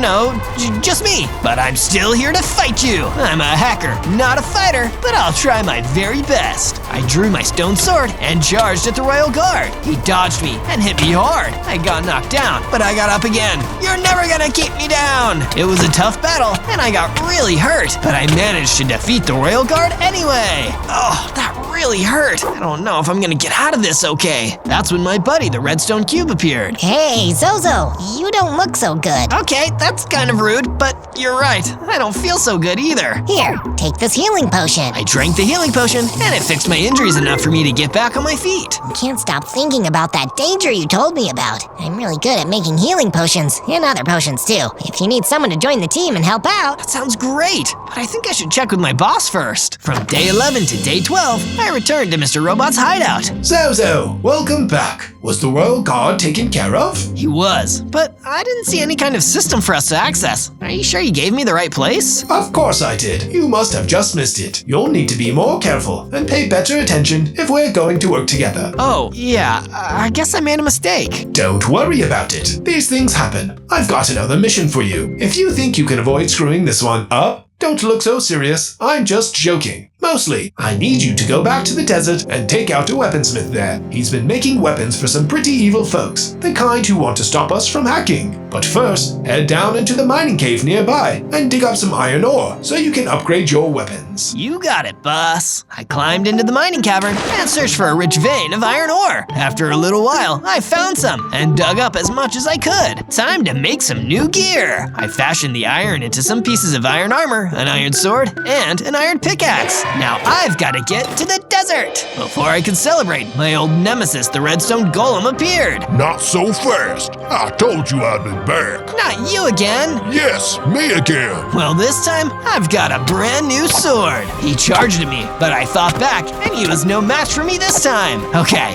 now I'm going back to the desert. From day 13 to day 15, I arrived in the desert. Now, where's that weaponsmith? I have to stop him from making any more evil weapons. I'm sorry. Sorry, did I hear you say you're looking for a weaponsmith that makes evil weapons? Yes, have you seen one? I'm the only weaponsmith around here, and I've never made anything evil. In fact, I'm pretty against it. Oh, that's weird. Mr. Robot said... Mr. Robot? Oh no, please, don't hurt me. I can give you gold, whatever you want. Just please don't hurt me. This is weird. I don't feel so good about this. I need to go back and talk to my boss about it. Thank you for sparing me. Please don't come back. From day 16 to day 19, I returned to the Crag Gardens. I just can't shake the feeling that something is wrong. I hope Mr. Robot has some answers for me. Zozo, back so soon? How did your mission go? Well... It went well. Fantastic. No, I wasn't finished. I just had some questions about... Listen, Zozo, I don't really have time for questions. I have too much to do. Why don't you go back to working on your base, and I'll come find you when I have another task for you. Oh, okay, I guess. With none of my questions answered, I traveled back to my base. When I got there, I was surprised to see the redstone cube waiting there for me. Hey, you! Your boss is that big robot, right? Yeah, why? He's attacking a bunch of innocent people out in the desert. I tried to reason with him, but he just laughed in my face. You have to come talk some sense into him. Oh no! I'm sure this is all just a big misunderstanding. I'll help sort it out. I hurried to the desert, where I saw Mr. Robot destroying the weaponsmith base. What are you doing? Finishing the job you couldn't. I should have known better than to trust a stranger with it.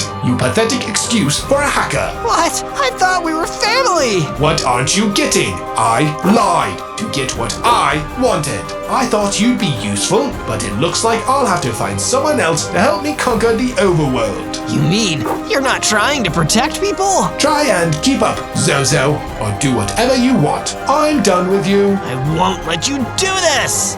I'd like to see you try and stop me. You can't out-hack the master hacker, and that's me. He fired an energy blast that knocked me down, and everything went dark. From day 20 to day 22, I woke up on the sandy desert ground. I looked around, but Mr. Robot was gone, and the area was completely destroyed. Oh no, I couldn't stop him. I can't believe he tricked me. I won't let him keep getting away with this. I'll need to get all of my skills back, the ones I've forgotten, so I can out-hack the master hacker himself. Oh no, it's all gone. I was just about to move into his house. I spotted the redstone cube who warned me before, wandering around the wreckage in distress. I'm so sorry, he tricked me before. I wasn't strong enough to stop him. But if you need a place to stay, you can come live with me for a while. It's the least I can do. Listen, we've all been there. Who hasn't accidentally wound up working for an evil robot? Sure, I'd love to crash with you. My name's Robbie, by the way. Zozo, follow me. We'll get you set up.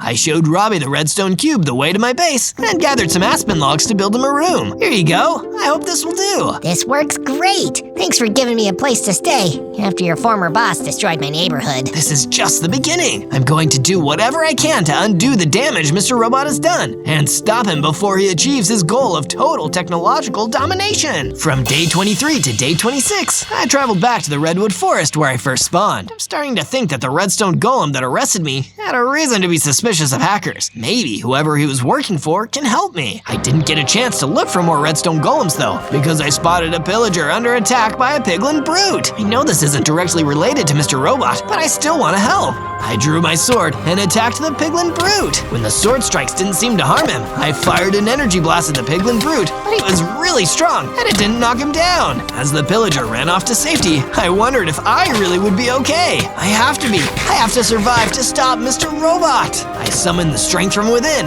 and defeated the piglin brute. Hey, I'm remembering another skill. I can use my hacker skills to turn invisible. Only need to remove my pants first. I tried it out, and when I became visible again, I had grown bigger and stronger, and my hearts increased to 50. No time to celebrate. I've got to keep moving. I'll need all of my skills back if I'm going to beat Mr. Robot. From day 27 to day 31, I was continuing to explore the redwood forest when I heard the sound of some nervous baaing. Are there sheep out here? Hello, little sheep. Are you guys lost? They didn't answer me, but they stared at me with their huge sheep eyes, and I knew they needed a home. It's okay. You guys can come live at my base with me. It took a lot of work, and counting all of the sheep made me pretty sleepy, but I managed to herd them all back to my base. Now I'll build you guys a pen. Just wait right here. When I finished building the pen and herded all the sheep inside, Robbie came to see me. Hey, Zozo, got a minute? I added something to the base, and I wanted you to check it out. I followed him and saw that he had built a storage room. This is awesome, thanks! Meanwhile, Mr. Robot was having his meeting with an enormous Vindicator at his hideout. Now that I've lost my assistant, I need some extra muscle around here. Are you up to the task? Sure am, boss. You stick to hacking, and I'll get to smashing. From day 32 to day 35, I traveled back to the base where I was imprisoned after I first spawned. They don't arrest me again. I just want to talk to whoever is in charge and find out what's really been going on with Mr. Robot and his hacking. I spotted a group of redstone golems and called out to them. Hi, I know I look like a bad guy, but I'm just here to talk. I promise. Well, normally I'd be suspicious, but you sound pretty sincere. What brings you here, guy who's not a hacker? Well, I am a hacker, but I want to use my skills for good. Can you take me to the person in charge? I want to help. Any enemy of Mr. Robot is a friend of ours. Come with me. I followed him to a large table within the base, where there was an assassin sitting, reading a book. What is it? I'm having my reading time. Oh, who's this? A hacker? What were you thinking? I'm here to help. I was tricked into working with Mr. Robot, but now that I know better, I want to help stop him. Oh, well, that's worth interrupting my reading time then. Mr. Robot is up to no good, and he has been for quite some time. He was created to be a helpful robot, one who could hack into systems to fix them, but something corrupted him. He became obsessed with power and using his hacking skills for the pursuit of that power. The only hope we have of stopping him now is the most sophisticated anti-hacking measures. But I'm skilled in hand-to-hand combat. I'm no hacker. With you on our side, we might just stand a chance. And I'll do whatever I can to help. Glad to have you on board. I'll give you more information when I have it. What's your name, hero? Zozo, and I'm no hero. I'm just doing my best. From day 36 to day 39, I decided that my armor was looking a little incomplete. I can't keep adventuring in this outfit. I need the whole iron armor set. So I traveled back into that trusty mining cave and dug up enough iron ore to complete the rest of my armor. I even found a couple diamonds too. Much better. When I returned home, Robbie was waiting for me, and he looked really excited about something. Hey, what's up? I got you something to say thanks for letting me stay here. A customary gift as part of the desert where I'm from. It's some pocket sand. Throw it into an enemy's eyes, and you can temporarily blind them. Awesome! I've got a pocket full of sand. Later, a powerful sergeant approached the entrance to the base. Is there Zozo here? Yeah, that's me. Yeah, come with me, please. There's someone who urgently needs to speak with you. From day 40 to day 43, I followed the sergeant to the assassin's base in the Redwood Forest. Zozo, thank you for coming to see me so quickly. I have important news. It appears that now that you have defected for the side of the good, Mr. Robot has hired someone to replace you. Someone with far fewer qualms about following his evil whims. No, what does he look like? What's his whole deal? I watched as a Vindicator smashed through the wall of the base. My whole deal is bringing down destruction on the boss's enemies, which includes you two losers. Myself and the assassin quickly moved out of the line of fire. Run, Zozo. My guards and I will handle this intruder. Get to safety. I don't want to leave you alone here. This is an order, Zozo. You can't hack if you're dead, and we need you to keep hacking. She made a pretty good point, so I hightailed it out of there. From day 44 to day 49, the assassin came to see me at my base. I'm so glad you're okay. I fought far worse enemies than that blustering Vindicator. My mother-in-law, for instance. But enough jokes. I'm here about something serious. Oh, okay. What serious thing are you here about? One of my specialized gossip scouts heard something especially juicy and relevant to our fight against Mr. Robot. There is a supercomputer, one that can be operated only by the most skilled of hackers. If you get your hands on it, you'll be able to program a kill code that will defeat Mr. Robot and block his hackery once and for all. There is more information on it in this book of secrets. I love secrets and books. We've got that in common, in addition to our common goal of stopping the destruction of the overworld as we know it. you'll need to construct a special defensive bunker to contain the supercomputer during your kill code development, so you should probably do that, just when you get a chance. Good luck, Zozo. You too, just with whatever you need luck with. I opened the Book of Secrets, and it said, if you seek the supercomputer, maybe you should start your search out in the desert. Good luck. I need to speak to a brigand out there, and he'll tell me more about the supercomputer. It's hacking time. Well, not yet, but it will be pretty soon. I've just got to get a few other things done first. I sure hope I remember how to do it by the time I get the computer. Oh well, that's a problem for future Zozo. From day 50 to day 53, I ventured out to the desert in search of the brigand. Here we go. I'm thirsty for information. And also, I'm just pretty thirsty. It's hot out here. At least it's a dry heat. I turned around, and there was a brigand. I don't really get the difference. Well, humidity makes the heat feel even hotter, and in a dry heat, at least you... Sorry, I actually don't have time to talk about the weather. I was hoping you could tell me about the legendary supercomputer. Only if you promise to use it for good. I'd feel terrible if I told you how to find it, only for you to use it for evil.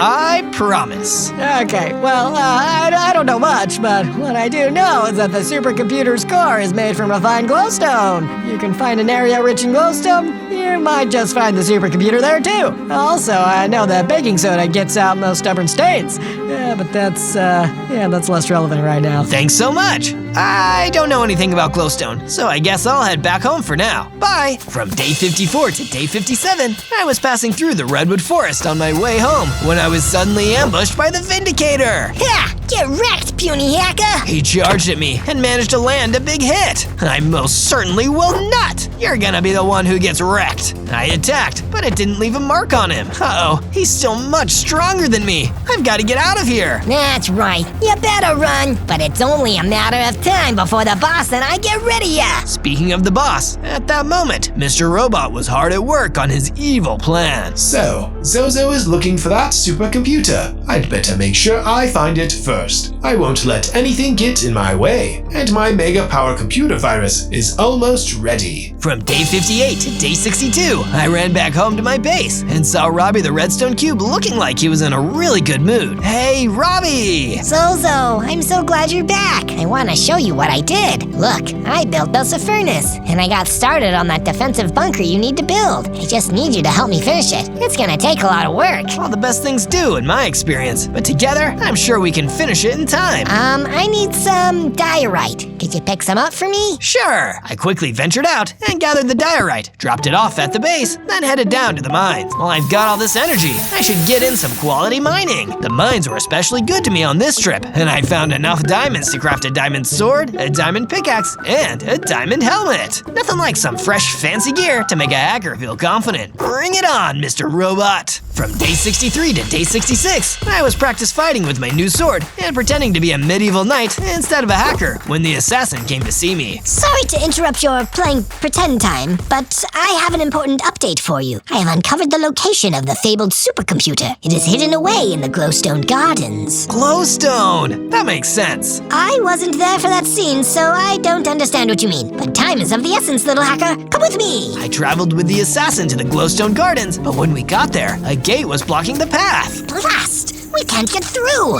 I apologize for leading you on this wild goose chase, Zozo. Oh, heck. Now I have to chase some kind of wild goose, too? Don't quit your day job, kid. Stick to hacking and saving the world. Go back to your home for now. I'll look into this situation further. Okie dokie. From day 67 to day 70, I had just made it back to my base when the assassin came to see me again. Zozo, I need your help. There's a burly barbarian causing trouble in the redwood forest. Will you come with me and provide assistance? Yeah, sure. I'm not doing anything else right now. We went to the redwood forest, where sure enough, I saw a big old barbarian smashing up the place. Hey, what are you doing? What does it look like? I'm attacking. But why? Well, stranger, since you asked, I'll tell you. Dr. Robot is going to give my family a virus if I don't destroy his enemies for him. Are your family computers? Because that's the only kind of virus he knows how to do. Shut up. You don't get it. My parents are computers. He charged at me and attacked, but I dodged and fought back. He was big and strong, but I was clever. I fired an energy blast and knocked him down. Listen, I can help you up, and we can stop this fight if you'll agree to work with me. Listen, you don't have to help Mr. Robot. He's not a doctor. He didn't even go to robot medical school. I'm working hard to defeat him before he can realize his evil plans. Join me, and we can stop him together. Oh, that does sound a lot better than doing crimes I don't even want to do for a scary, mean robot. That's it. I'm switching sides. Let's work together. Yay! I stopped untold potential destruction and made a new friend, all in a day's work for Hacker Zozo. From day 71 to day 74, I was back home at my base, thinking about what to do next, when my thoughts were interrupted by the sound of something loud and evil happening just outside. Oh no, what is that? I ran outside to check and saw that horrible Vindicator was back and attacking my base. Hey, what are you doing here? What's it look like? I'm destroying your lame little base. It's not lame, it's not little, and you need to stop destroying it. Oh yeah? Who's gonna make me? Me! I came close enough to using my energy blast at the Vindicator, but I didn't do any damage. He's still a lot stronger than me. I'll need something special to help me defeat him. I know, I've got my pocket sand. I grabbed my pocket of sand and got ready to throw it into the Vindicator's eyes, but before I could, he hit me hard. It knocked me backward, and I dropped the pocket of sand. Oh, looky here. Pocket sand? Don't mind if I do. Well, I mind. Too bad. So sad. Finders keepers, losers weepers. Bye. I tried to stop him from running away, but there was nothing I could do to him. Soon, he was gone, and so was my pocket sand. No, that was a special gift from Robbie. I can't believe I still couldn't beat him, and he stole my pocket sand. Everything's going wrong. I was so upset. I ran to my room and locked myself inside. A while later, there was a knock at my door. Hey Zozo, it's me, Robbie. You know, the redstone cube from the desert and now from here? I fixed up the damage the Vindicator did to the base, and I built a perimeter wall to protect against any future attacks. I just thought I'd let you know. Thanks, Robbie. That does make me feel a little bit better. Meanwhile, Mr. Robot was celebrating his impending victory. Zozo's base is in ruins. He can't find the supercomputer, and my computer virus is almost ready. Soon the whole world will bow to me, the Supreme Hacker. Ha ha ha ha ha ha ha. From day 75 to day 78, I was finally feeling good enough to leave my base and get back to my quest. It was good timing too, because the assassin was outside waiting for me. Zozo, Mr. Robot has nearly finished developing the virus that will allow him to take control of all computer systems in the overworld and cause untold amounts of destruction. It is vital that you defeat his henchman, the Vindicator, and become strong enough to destroy Mr. Robot before he can succeed. But I'm still so weak, and he took my special weapon. I know. That's why I brought you this firework crossbow. It will help you gain the upper hand. You can find the Vindicator outside of Mr. Robot's base. You know the way,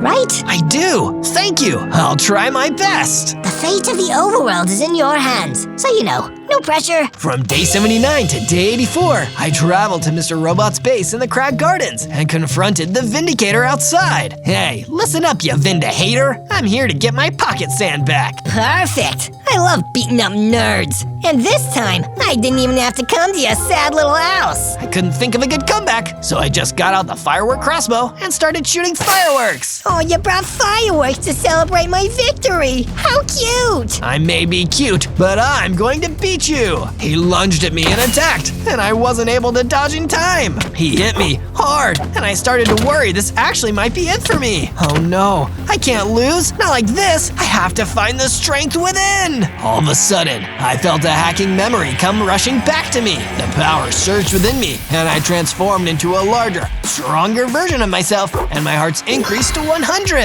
I even gained a laser attack. I jumped back into the fight, firing a laser at the Vindicator and destroying him. I did it. I am a great hacker after all. I remember. And hey, he dropped my pocket sand. Yoink! Mine again! From day 85 to day 89, I returned to my base to check in with Robbie the Redstone Cube. Zozo, you're just in time. I've almost finished building the defensive bunker. I just need you to add the final piece. Come quick. I followed him and, with his direction, added the very last piece to complete the defensive bunker. If you ever lose the keys to the bunker, remember, there's a hidden spare key in my room. Hidden key, you say? I wonder if a hidden key exists for the gate in the Glowstone Gardens. I'm going to check and go get that supercomputer. See you soon, Robbie. I traveled back to the Glowstone Gardens and used my newfound key to unlock the gate and make my way inside. There was a huge, terrifying Forsaken, but no supercomputer in sight. You look hostile. Have you maybe seen the supercomputer? He just growled at me. Well,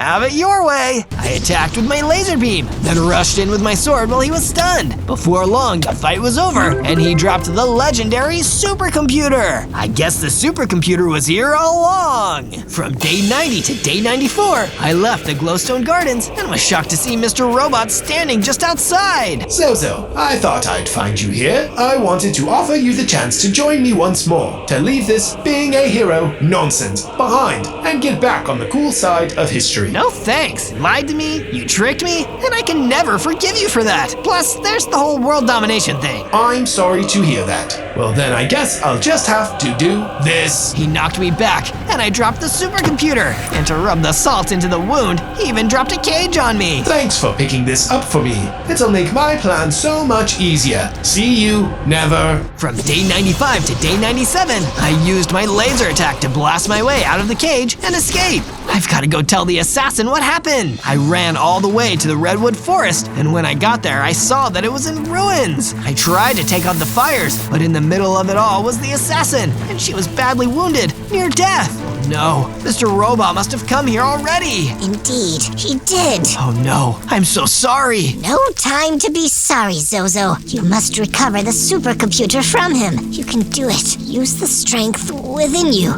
and your hacking skills. And then she was gone. No, this is not fair. I promise I'll do whatever it takes to get revenge and stop Mr. Robot. On day 98, I arrived back at my base and found that it was in ruins too. No, Mr. Robot came through here and destroyed everything. Thankfully, Robbie the redstone cube emerged from the bunker he'd worked so hard to build. Not everything. I'm still here, and so is the bunker. I was able to hide in there and stay safe while he was tearing up the place. It's going to be okay, Zozo. You just have to get that supercomputer back from Mr. Robot, and I know we can defeat him. With nothing left to lose, I set off toward Mr. Robot's base. On day 99, I reached Mr. Robot's hideout. I need to be sneaky. I know, I'll turn invisible and go inside without being seen. I turned invisible and snuck into the base. When I spotted Mr. Robot, I fired a laser attack at him before turning visible again. You slimy little snake. You snuck up on me. Sure did, and snakes aren't slimy. They're actually very dry. I attacked him again, and he dodged, countering my attack. But I came back at him with my sword, and when he dodged again, he dropped the supercomputer. I'll come back and finish the fight later. For now,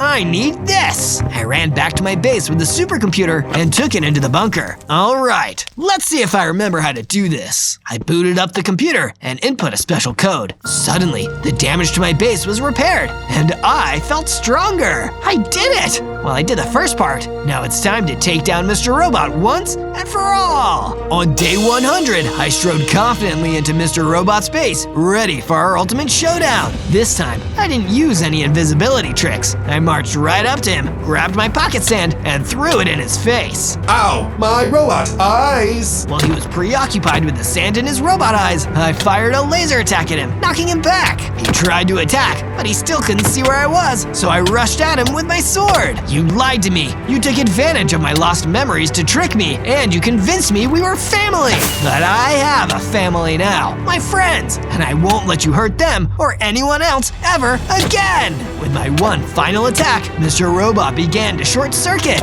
The kill code I plugged into the supercomputer was finally working. Just because I have friends, that doesn't mean I can't still hack you. Curse you, Zozo. I charged at him one last time and knocked him so far back he fell into the pool where he short-circuited and shut down. I did it! I saved the day. Time to go home and take a well-deserved nap. And I think I'll take some time off from hacking and focus on my other hobbies. On day 1, I spawned into the frozen lakes as an ice witherstorm. Whoa, even as a baby ice witherstorm, I'm pretty awesome. And thank goodness, because I don't feel cold out here either. But my celebrations were interrupted when I heard the flapping of mighty wings coming towards me. I looked up and saw a huge ice dragon floating in the air above me. You! Me? Don't be funny with me, boyo. What's your name? I'm Zozo, mister. I'm Ivan the Ice Dragon, and that means ice is my thing. You think you can steal my thing, you wee little witherstorm? I'll teach you what it means to be truly ice cold. Ivan fired a huge ice blast down towards me. It nearly hit me, but I was lucky enough to dodge at the last second. Hey, you almost hit me.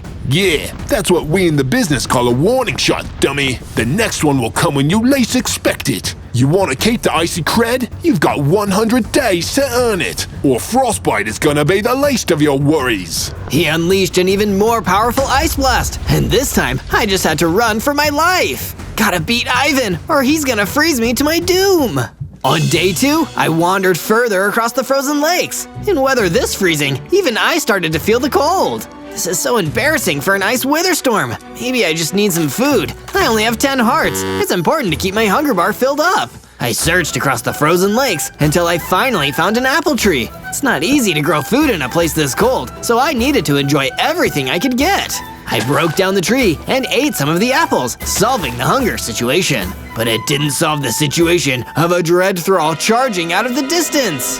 Huh, enjoy those apples, you little baby. That's such a baby thing to do. Eat apples. Is it? I'm not sure I follow your logic here. It makes sense when you're a dread thrall, okay? It's like a cultural thing. Anyways, let's fight. Ivan told me that a witherstorm was trying to jack his style. I owe it to him to put you down. The dread thrall ran at me and unleashed some powerful attacks. I wasn't strong enough to fight him yet, so all I could do was break away from the fight and run for my life. I got out of there as fast as I could, but as I cowered behind a pile of snow, I heard something approaching. I was terrified, worried that it could be the dread thrall. Instead, a cyclops stepped out. Come with me if you want to live. How could I deny an offer like that? On day 3, the cyclops led me across a safe part of the frozen lakes, telling me to keep as quiet as possible. You need to keep a low profile around here if you want to last. Ivan's dread thralls are all over the place. Where are you taking me? Shh, somewhere safe. That's all you need to know. I kept quiet as the cyclops led me. Then he suddenly stopped. This is as far as I'll go. It's too dangerous for us all to be in one place. Go forward 50 paces and you'll see a dodo hippogriff at a campfire. Speak to him and then come back to me when you're done. Okay, understood. I followed the Cyclops' instructions until, predictably, I found myself at the campfire where the dodo hippogriff was waiting. He sent you. Good. You follow orders. You might have a better chance of surviving than the last one. Wait, what do you mean, the last one? You think you're the first ice witherstorm to spawn here? There have been many, and Ivan has destroyed them all out of his evil jealousy. But if he's after ice witherstorms, why are you and that Cyclops guy so afraid of him and his goons? Your people have the worst of it, but Ivan is a nightmare for all of us. Anyone who bruises his ego gets destroyed. We want him gone, and with our powers combined, we can make it happen. What do I need to do? Go with Cyclops. Train. Get stronger. If he finds you this threatening now, imagine what you can do when you reach full power. From day 4 to day 5, I carried out the dodo hippogriff's wishes and left with the Cyclops. I knew that if I was going to survive this, I needed to put a roof over both of our heads. Sit tight, Cyclops. I'm gonna make us some tools and get started. I knocked down a tree with my Witherstorm strength and made the pieces into a wooden pickaxe. From there, I mined into the ground and collected some stone. I had to be careful where I mined and built because some areas were just a thin layer of ice over water. When I had enough stone, I built myself a stone pickaxe and a stone sword. With my spare stone, I started building a basic 2-room base to protect myself and Cyclops from the elements. This is a good start, Zozo. Solid, but low-key. This won't attract any undue attention. Thank you, I think. But it may not have been that low-key. All that building had attracted a dangerous dirt scorpion a long way away from home. As it attacked, this time I fought back until the dirt scorpion was defeated. This gave me the XP to level up, getting 30 hearts and a new power, Ice Blast. Now I can finally start living up to my Ice Witherstorm name. From day 6 to day 8, I left the Cyclops back at the base while I went out to explore a nearby frosty mountain range called the Alps. Wow, the air is very thin up here. I probably wouldn't make a habit of hanging out up here. But my thoughts were interrupted by an adorable orange and white kitty running up towards me. Please, stranger, I need some help. There's something terrible happening back there. Calm down, calm down. What's going on here, kitty? A dread scuttler. It's horrible, and it was chasing after me. I was so scared. Don't worry, kitty. You just hang back here, and I'll go take care of it. Thank you, stranger. Thank you. Please, call me Zozo. I braced myself and went off in the direction that the kitty came from. It didn't take me long to find the Dread Scuttler, and with the help of my ice blast and my stone sword, it didn't take long for me to beat it either. Afterwards, the kitty approached me, happy that I'd taken care of the nasty Dread Scuttler. Zozo, that was amazing. You're the best. Please, it was nothing. Well, if it was so easy, maybe you'll help me take care of a Dreadlich not far from here. He's been causing a lot of trouble. Sure, I'll always do my best. From day 9 to day 10, I followed Kitty's instructions and went further into the Alps. That's where I found the Dreadlich waiting. So, you're the one who destroyed my Dread Scuttler. Do you have any idea how hard those are to summon? I'll make you pay for this, you wretched little ICE WITHERSTORM. Talk is cheap, Dreadlich. Let's duke it out. But it didn't take me long to regret being so gung-ho. The Dreadlich was way tougher than I thought. He tanked my attacks and returned with some magical attacks of his own. My only option was to run away and survive to fight another day. I met with Kitty again and told her the bad news. Don't beat yourself up, Zozo. You tried your best, and you did an amazing job getting rid of the Dread Scuttler. And I'm gonna take care of the Dreadlich too, but I need to get stronger first. Why don't you come and stay at my base in the frozen lakes? It'll probably be safer there. That's a very generous offer, Zozo, and I think I'll take you up on it. From day 11 to day 12, I returned to my base with Kitty and quickly set about building a new room in my base for her to stay. I made sure it was the kind of room that'd be really cozy for a cute little kitty. What do you think, Kitty? I think you did an amazing job, Zozo. So amazing, in fact, that I made a few base upgrades of my own to repay you. And Kitty certainly had made some awesome upgrades. She created a sheep farm full of, yep, you guessed it, sheep. She'd also created a furnace and a storage room. Are you implying I should go and forge myself some new weapons, Kitty? Nothing gets past you, Zozo. I searched until I found a decent cavern for mining, and searched until I found a healthy vein of iron ore. I dug up the ore and took it back to my base with me. There, I used the furnace Kitty built to smelt my ore into iron ingots. And with those and some sticks, I made myself an iron pickaxe and an iron sword. Now I'm stronger than ever before. That's what I'm talking about. From day 13 to day 15, I spoke to the Cyclops again, asking if he had any advice on how to get strong enough to defeat Ivan the Ice Dragon. Well, what have you fought so far? I've fought a lot of things. Fought and beat, I mean. Oh, a dirt scorpion and a dread scuttler. You're gonna need to fight stronger things than big bugs if you want to really level up, Zozo. Go back to the Alps and find something worth defeating there. Only true challenge will help you grow your skills. Great advice, Cyclops. Following his advice, I went back to the Alps. Even making my way up there was exhausting. This was going to be more challenging than I thought. Hey, if it isn't the big, goofy, apple-eating baby. I knew I'd find you eventually, and now you're doomed. It was the same Dread Thrall who'd hassled me earlier, but this time I wasn't going to talk to him. I was going to fight him, and I was going to win. With a combination of ice blasts and lethal strikes from my iron sword, the Dread Thrall was vanquished, and I picked up a healing potion he dropped. Once I'd swigged it down, I started to transform. I got bigger, stronger. I had 60 hearts and a new ability, shooting with a Wither Skull. Half ice, half Witherstorm. My power is really coming along.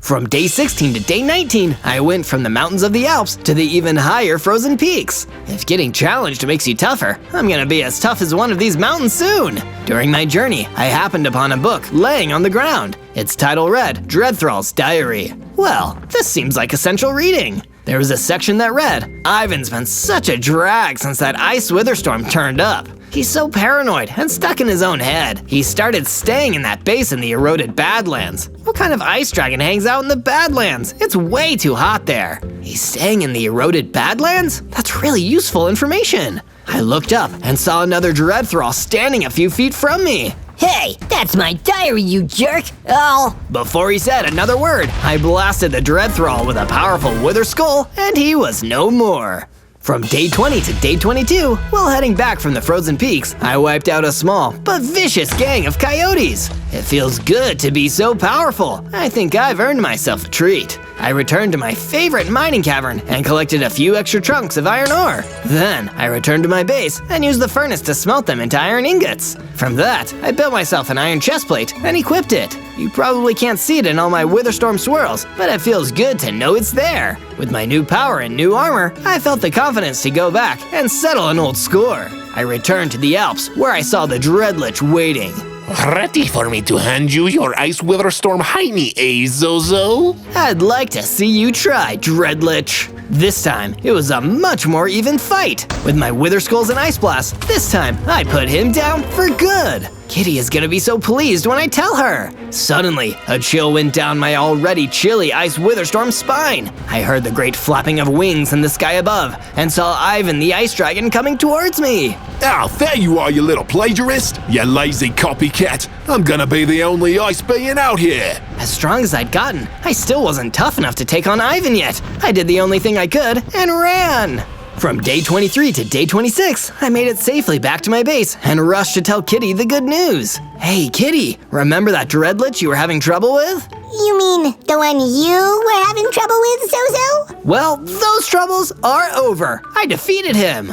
Perfect! Nicely done, Zozo! I didn't want to rest on my victory for too long. After all, I had only just narrowly escaped from Ivan. I still needed to get much stronger if I was going to take him down for good. I decided to venture back to the mines and have another shot at gathering up some more iron ore. Luckily for me, there was plenty to be found in another vein underground, and I hacked away with my pickaxe. Once I had gathered up enough ore, I smelted it into some shiny new iron ingots. I had plenty to smith myself an iron helmet and sturdy pair of iron boots to match my chest piece. Now, I was fully protected. Zozo, come have a look! What's new, Kitty Cat? Whoa! Kitty had been working on an upgrade to my base as a way of saying thank you for helping her out. She'd built a brand new perimeter wall to keep danger at bay. Now I wasn't the only one with added protection. My base and my friends were too.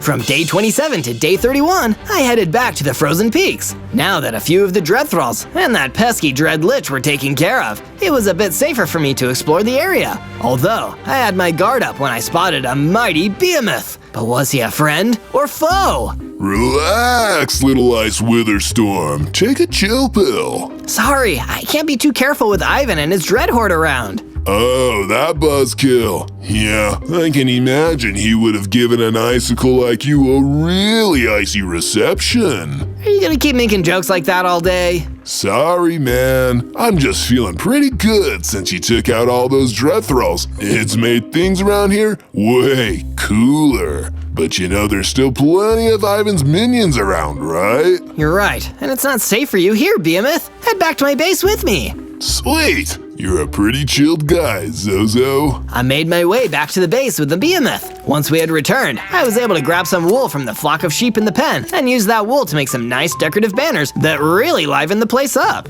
Once the decorating work was done, the Cyclops ran over in a panic. Zozo, come quickly. I need your help. There is another challenge that might help build your strengths. Then lead the way.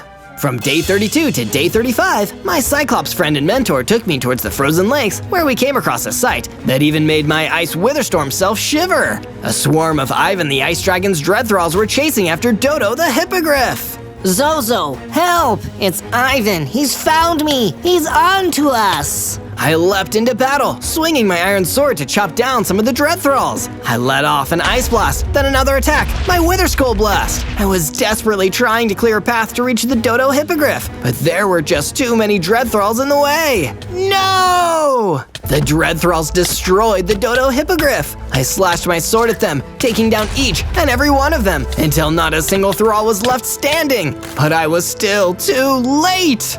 From day 36 to day 39, I decided to wander off on my own for a little while. I needed to clear my head and be alone with my thoughts. I hadn't known the Dodo Hippogriff all that long, but I was still sad I couldn't save him. He'd had a lot of faith in me being able to take on Ivan, so I figured maybe my sadness was a reminder that I couldn't take his wisdom for granted. I had to make sure I lived up to the Dodo Hippogriff's expectations. On my travels, I encountered a cactoid in the Alps. Oh, my. Will you please help me?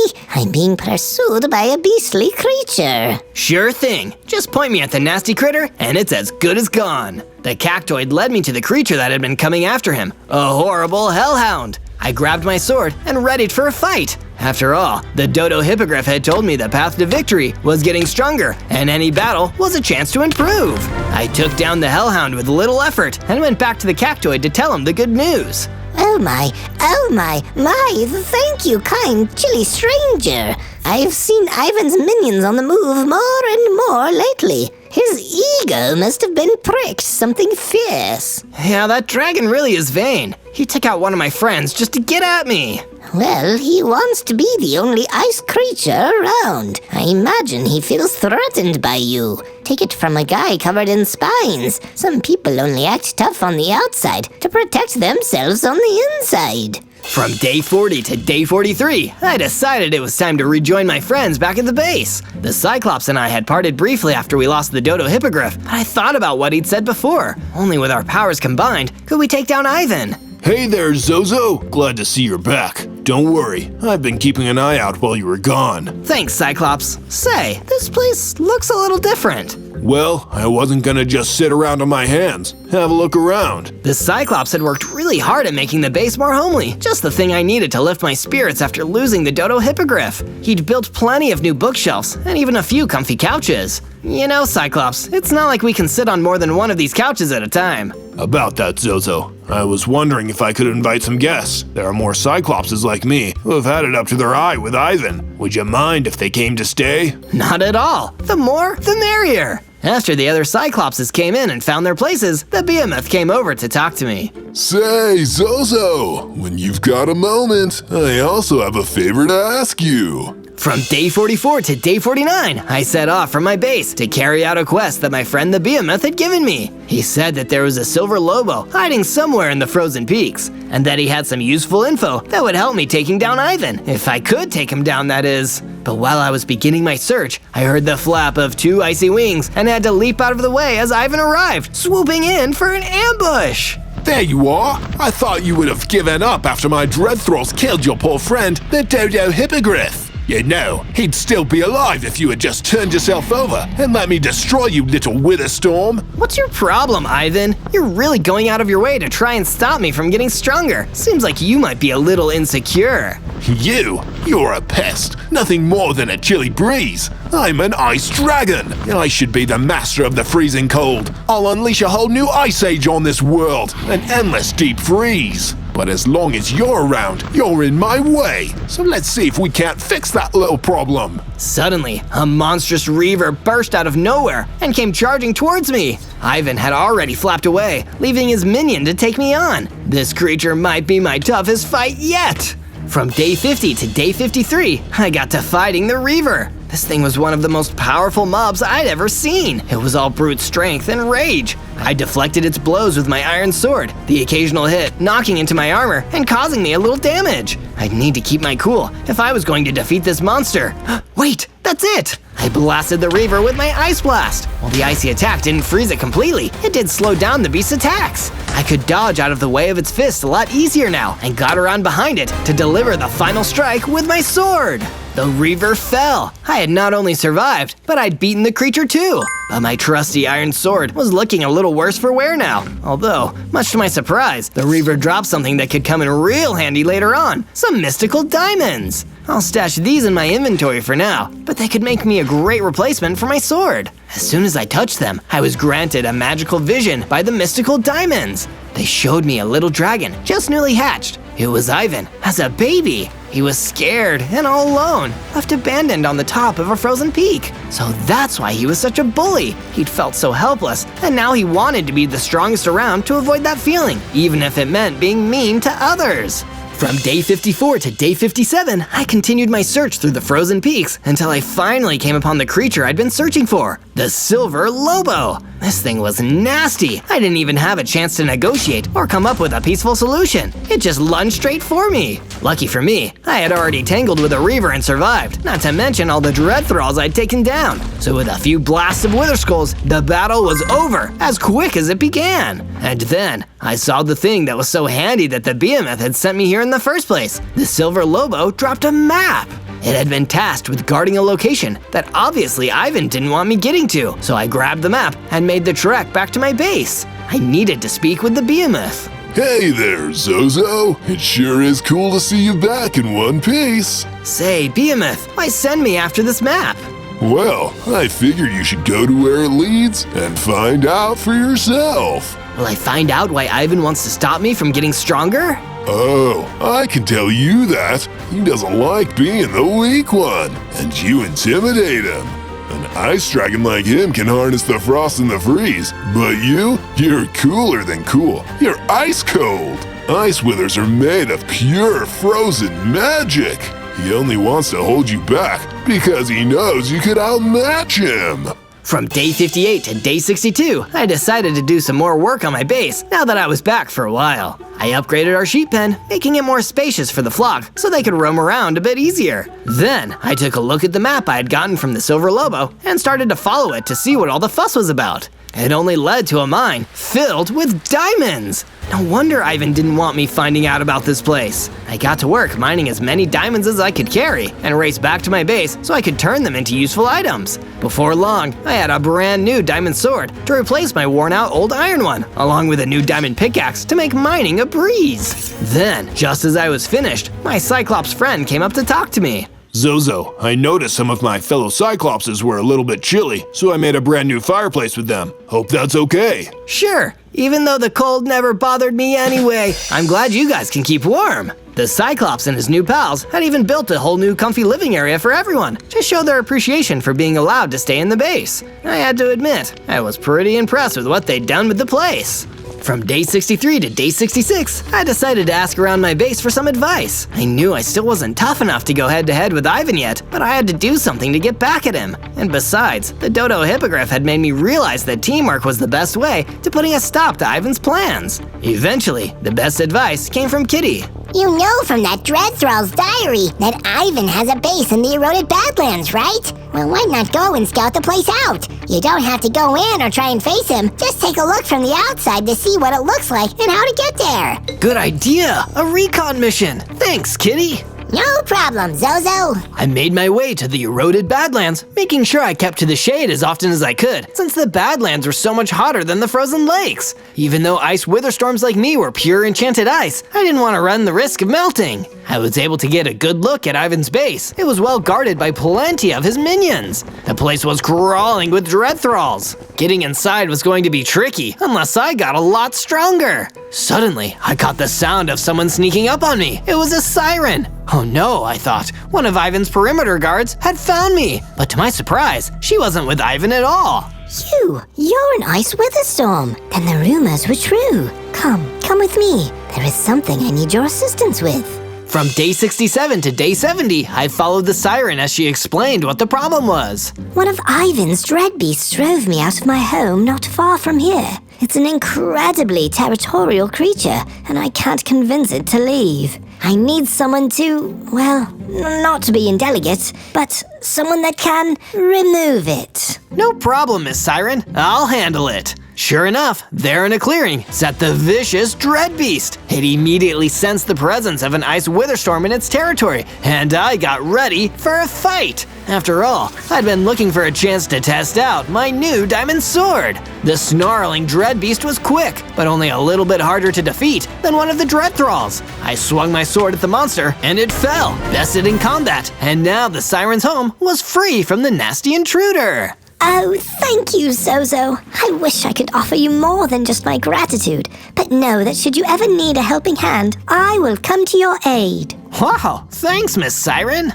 From day 71 to day 74, I ventured out across the eroded Badlands, trying to get a better feel for the area and see if I could come across any hidden passageways or other areas that could offer me some secret way into Ivan's lair. I just needed to find something to give myself an advantage, and if I could get a drop on that egotistical ice dragon, maybe that would help me defeat him. I didn't find much in the way of secret tunnels, although I did pass a strange rock formation. When I looked at it from a certain angle, it almost seemed to spell out a word. If you're enjoying this video and want to see more, then find our other ones by searching Zozo or clicking the channel icon below. Suddenly, I heard a familiar flapping of some fearsome wings. Ivan! I must have wandered close enough to his base for one of his Dreadthralls to spot me. You never should have come here, Zozo. I'll teach you to trespass. Ivan fired his icy attacks at me. Under the sun of the Badlands, he was weakened. Either that, or because I was stronger now, I could take more of what he could dish out. Feeling confident, I swiped my diamond sword at him as he swooped down low, but it wasn't enough to cause any lasting damage. I still wasn't strong enough, so I dodged out of the path of Ivan's next ice blast and took cover until he flew off, frustrated he couldn't find me.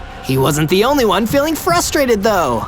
From day 75 to day 78, I headed back to base and went to sit quietly in my room. I was annoyed that I still couldn't beat Ivan in a fight. I knew all about him now, how he had become the meanest, toughest around, so nobody else could harm him, but he still needed taking down. And if I couldn't even manage to do that, then no one else had any hope of stopping him. I wasn't strong enough, and that made me feel like I'd let down the poor dodo hippogriff. Hey, Zozo, don't feel so disheartened. Come and check out the base. We've made some improvements that are pretty... they're good. It's okay, Behemoth. You can make a nice joke. They're pretty cool. That's what they are. Here, I'll show you. The Behemoth showed me around the base, eager for me to see the new battlements he and the others had been working hard to install. There was now a brand new watchtower, offering a great vantage point to spot Ivan or any of his minions coming if they ever tried to attack our base. I had to admit, even in my low mood, it helped to lift my spirits a little, but not as much as what came next. Zozo, my Cyclops brethren and I have been talking, and I've been thinking about what the Dodo Hippogriff said to you about combining our powers. This battle axe is a sacred item to us, and, well, we think you should have it. I was honored. I took hold of the Cyclops battle axe and hoisted it high. I could feel its magic coursing through me as I suddenly grew larger. It granted me 100 hearts and even passed on some ancient wisdom to me, how to perform a special attack called a whirlwind attack. From day 79 to day 84, I was feeling pumped for a rematch with Ivan the Ice Dragon, so I made my way back toward the Badlands to take him on with my increased strength and the Cyclops power at my side. Much to my disappointment, Ivan was nowhere to be seen, probably hiding back in the safety of his base. I did come across a fire ogre though. This was one mob I really didn't want to let get the better of me. His burning blasts of flame could have melted me. But luckily, a huge gust of wind from my whirlwind attack and some ice blasts for good measure quickly snuffed out the fire ogre for good.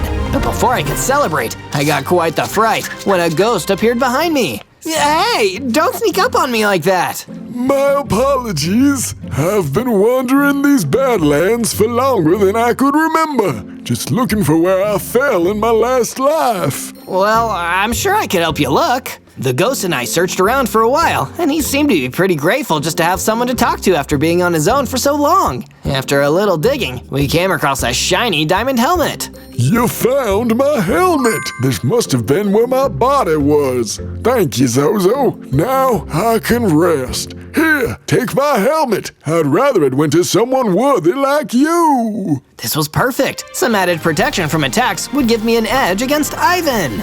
From day 85 to day 89, I headed back to my base, only to find a terrifying sight waiting for me, Dread Thralls! They were attacking my base. I jumped into action and drew my sword. I let out a blast of my whirlwind attack, sending Dread Thralls toppling over and flinging them into the air. I cut down 2 with my diamond sword, then froze another with an ice blast. A heavy strike with my sword, and he was gone.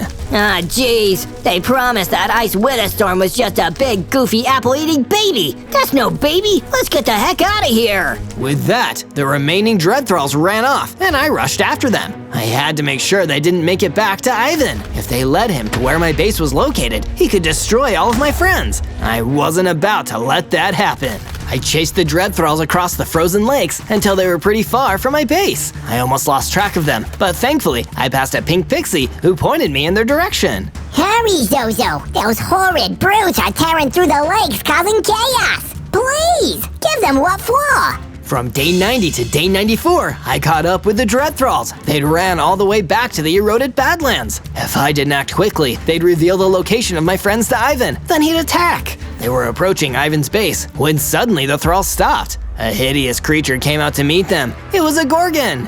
What news for Master Ivan? We found where the big, goofy, apple-eating baby was hiding. But he wasn't no goofy, apple-eating baby. He's a powerful ICE WITHERSTORM. Silence! Lower your voice. Don't let our master hear. I will break the news to him. First, tell me where I can find this troublesome Ice WITHERSTORM. After the Dread Thralls left, I ran in to take on the Gorgon alone. I'm right here. The Gorgon gave an angry hiss as I jumped out from my hiding spot and cut down one of the thralls. I took them out much easier than when I'd first started out, but getting rid of them was only the beginning. The Gorgon attacked. I had to use all the attacks I had learned to fend him off. This was by far my toughest fight yet. From day 95 to day 97, I continued trading blows with the Gorgon. I thought of the Dodo Hippogriff and his wise guidance, and of the Behemoth, Kitty, and the Cyclopses, and all they had done for me. I couldn't let them down. An icicle like you can't best me. Out here in the Badlands is where a serpent like me can thrive. Yeah? Well, if you're anything like your boss, then you're just talking a big game to hide how uncertain you are. And I never met a snake I could trust. A snake, that was it! A cold-blooded reptile. That's why the Gorgon lived out here where it was warm. If I used my frosty powers, I could make him drowsy, slow him down. So that's what I did, firing off as many ice blasts as I could, despite the scorching sunlight. It was working. The Gorgon's attacks got slower, easier to dodge, and I could slash the frozen parts of his body to chip away at his health. Soon, he had been defeated. I'd done it! I'd taken down Ivan's top henchman. The Gorgon even dropped a key that would get me into Ivan's base. Wait, don't you want to know what happened to the others? Others? The other Ice WITHERSTORMs? Yes, how my master destroyed them all. With his dying breath, the Gorgon told me that Ivan, after being abandoned on a frosty peak, devoted himself to being the coldest creature around. He had hunted down other ice withers to absorb their freezing powers and make himself stronger. That was why he had been trying to get to me this whole time. I had to stop him, but I'd need to gear up before the final fight. On day 98, I made my way back to my base, hoping to prepare myself for my final showdown against Ivan. It had all been building to this, and I hoped I was ready. First, I spoke to Behemoth. Don't worry, Zozo. I'm sure you've got what it takes to take down Ivan. You're the coolest customer I know. Thanks for that, Behemoth. Then, Kitty. Zozo, take care! Remember to lick your wounds, and don't fight if you've got a hairball. Trust me on that one. I'll take your word for it, Kitty. And finally, the Cyclops. Listen, Zozo, I can't thank you enough for giving me and my Cyclops friends a home. I think the Dodo Hippogriff would be proud of how far you've come. We combined our powers, and it made you the powerful Ice WITHERSTORM you are. I just hope that I'm ready to take on Ivan. None of us are ever ready for challenges, Zozo. We just have to tell ourselves we are, and remember what challenges are for. They're to make us stronger. On day 99, I made my way back toward the lair of Ivan the Ice Dragon, passing the Alps on my journey towards the eroded Badlands. When I finally reached my destination, it seemed Ivan hadn't taken the fall of his Gorgon too well. The place was crawling with dread thralls. I knew I could handle a group of them, but this was way more than I had ever seen. What I could really do with is getting help getting past these dread thralls. But of course, you only had to ask, Zozo. Miss Siren! My siren song can distract these thralls for a time. That should help you deal with them. You go in there and take on Ivan once and for all.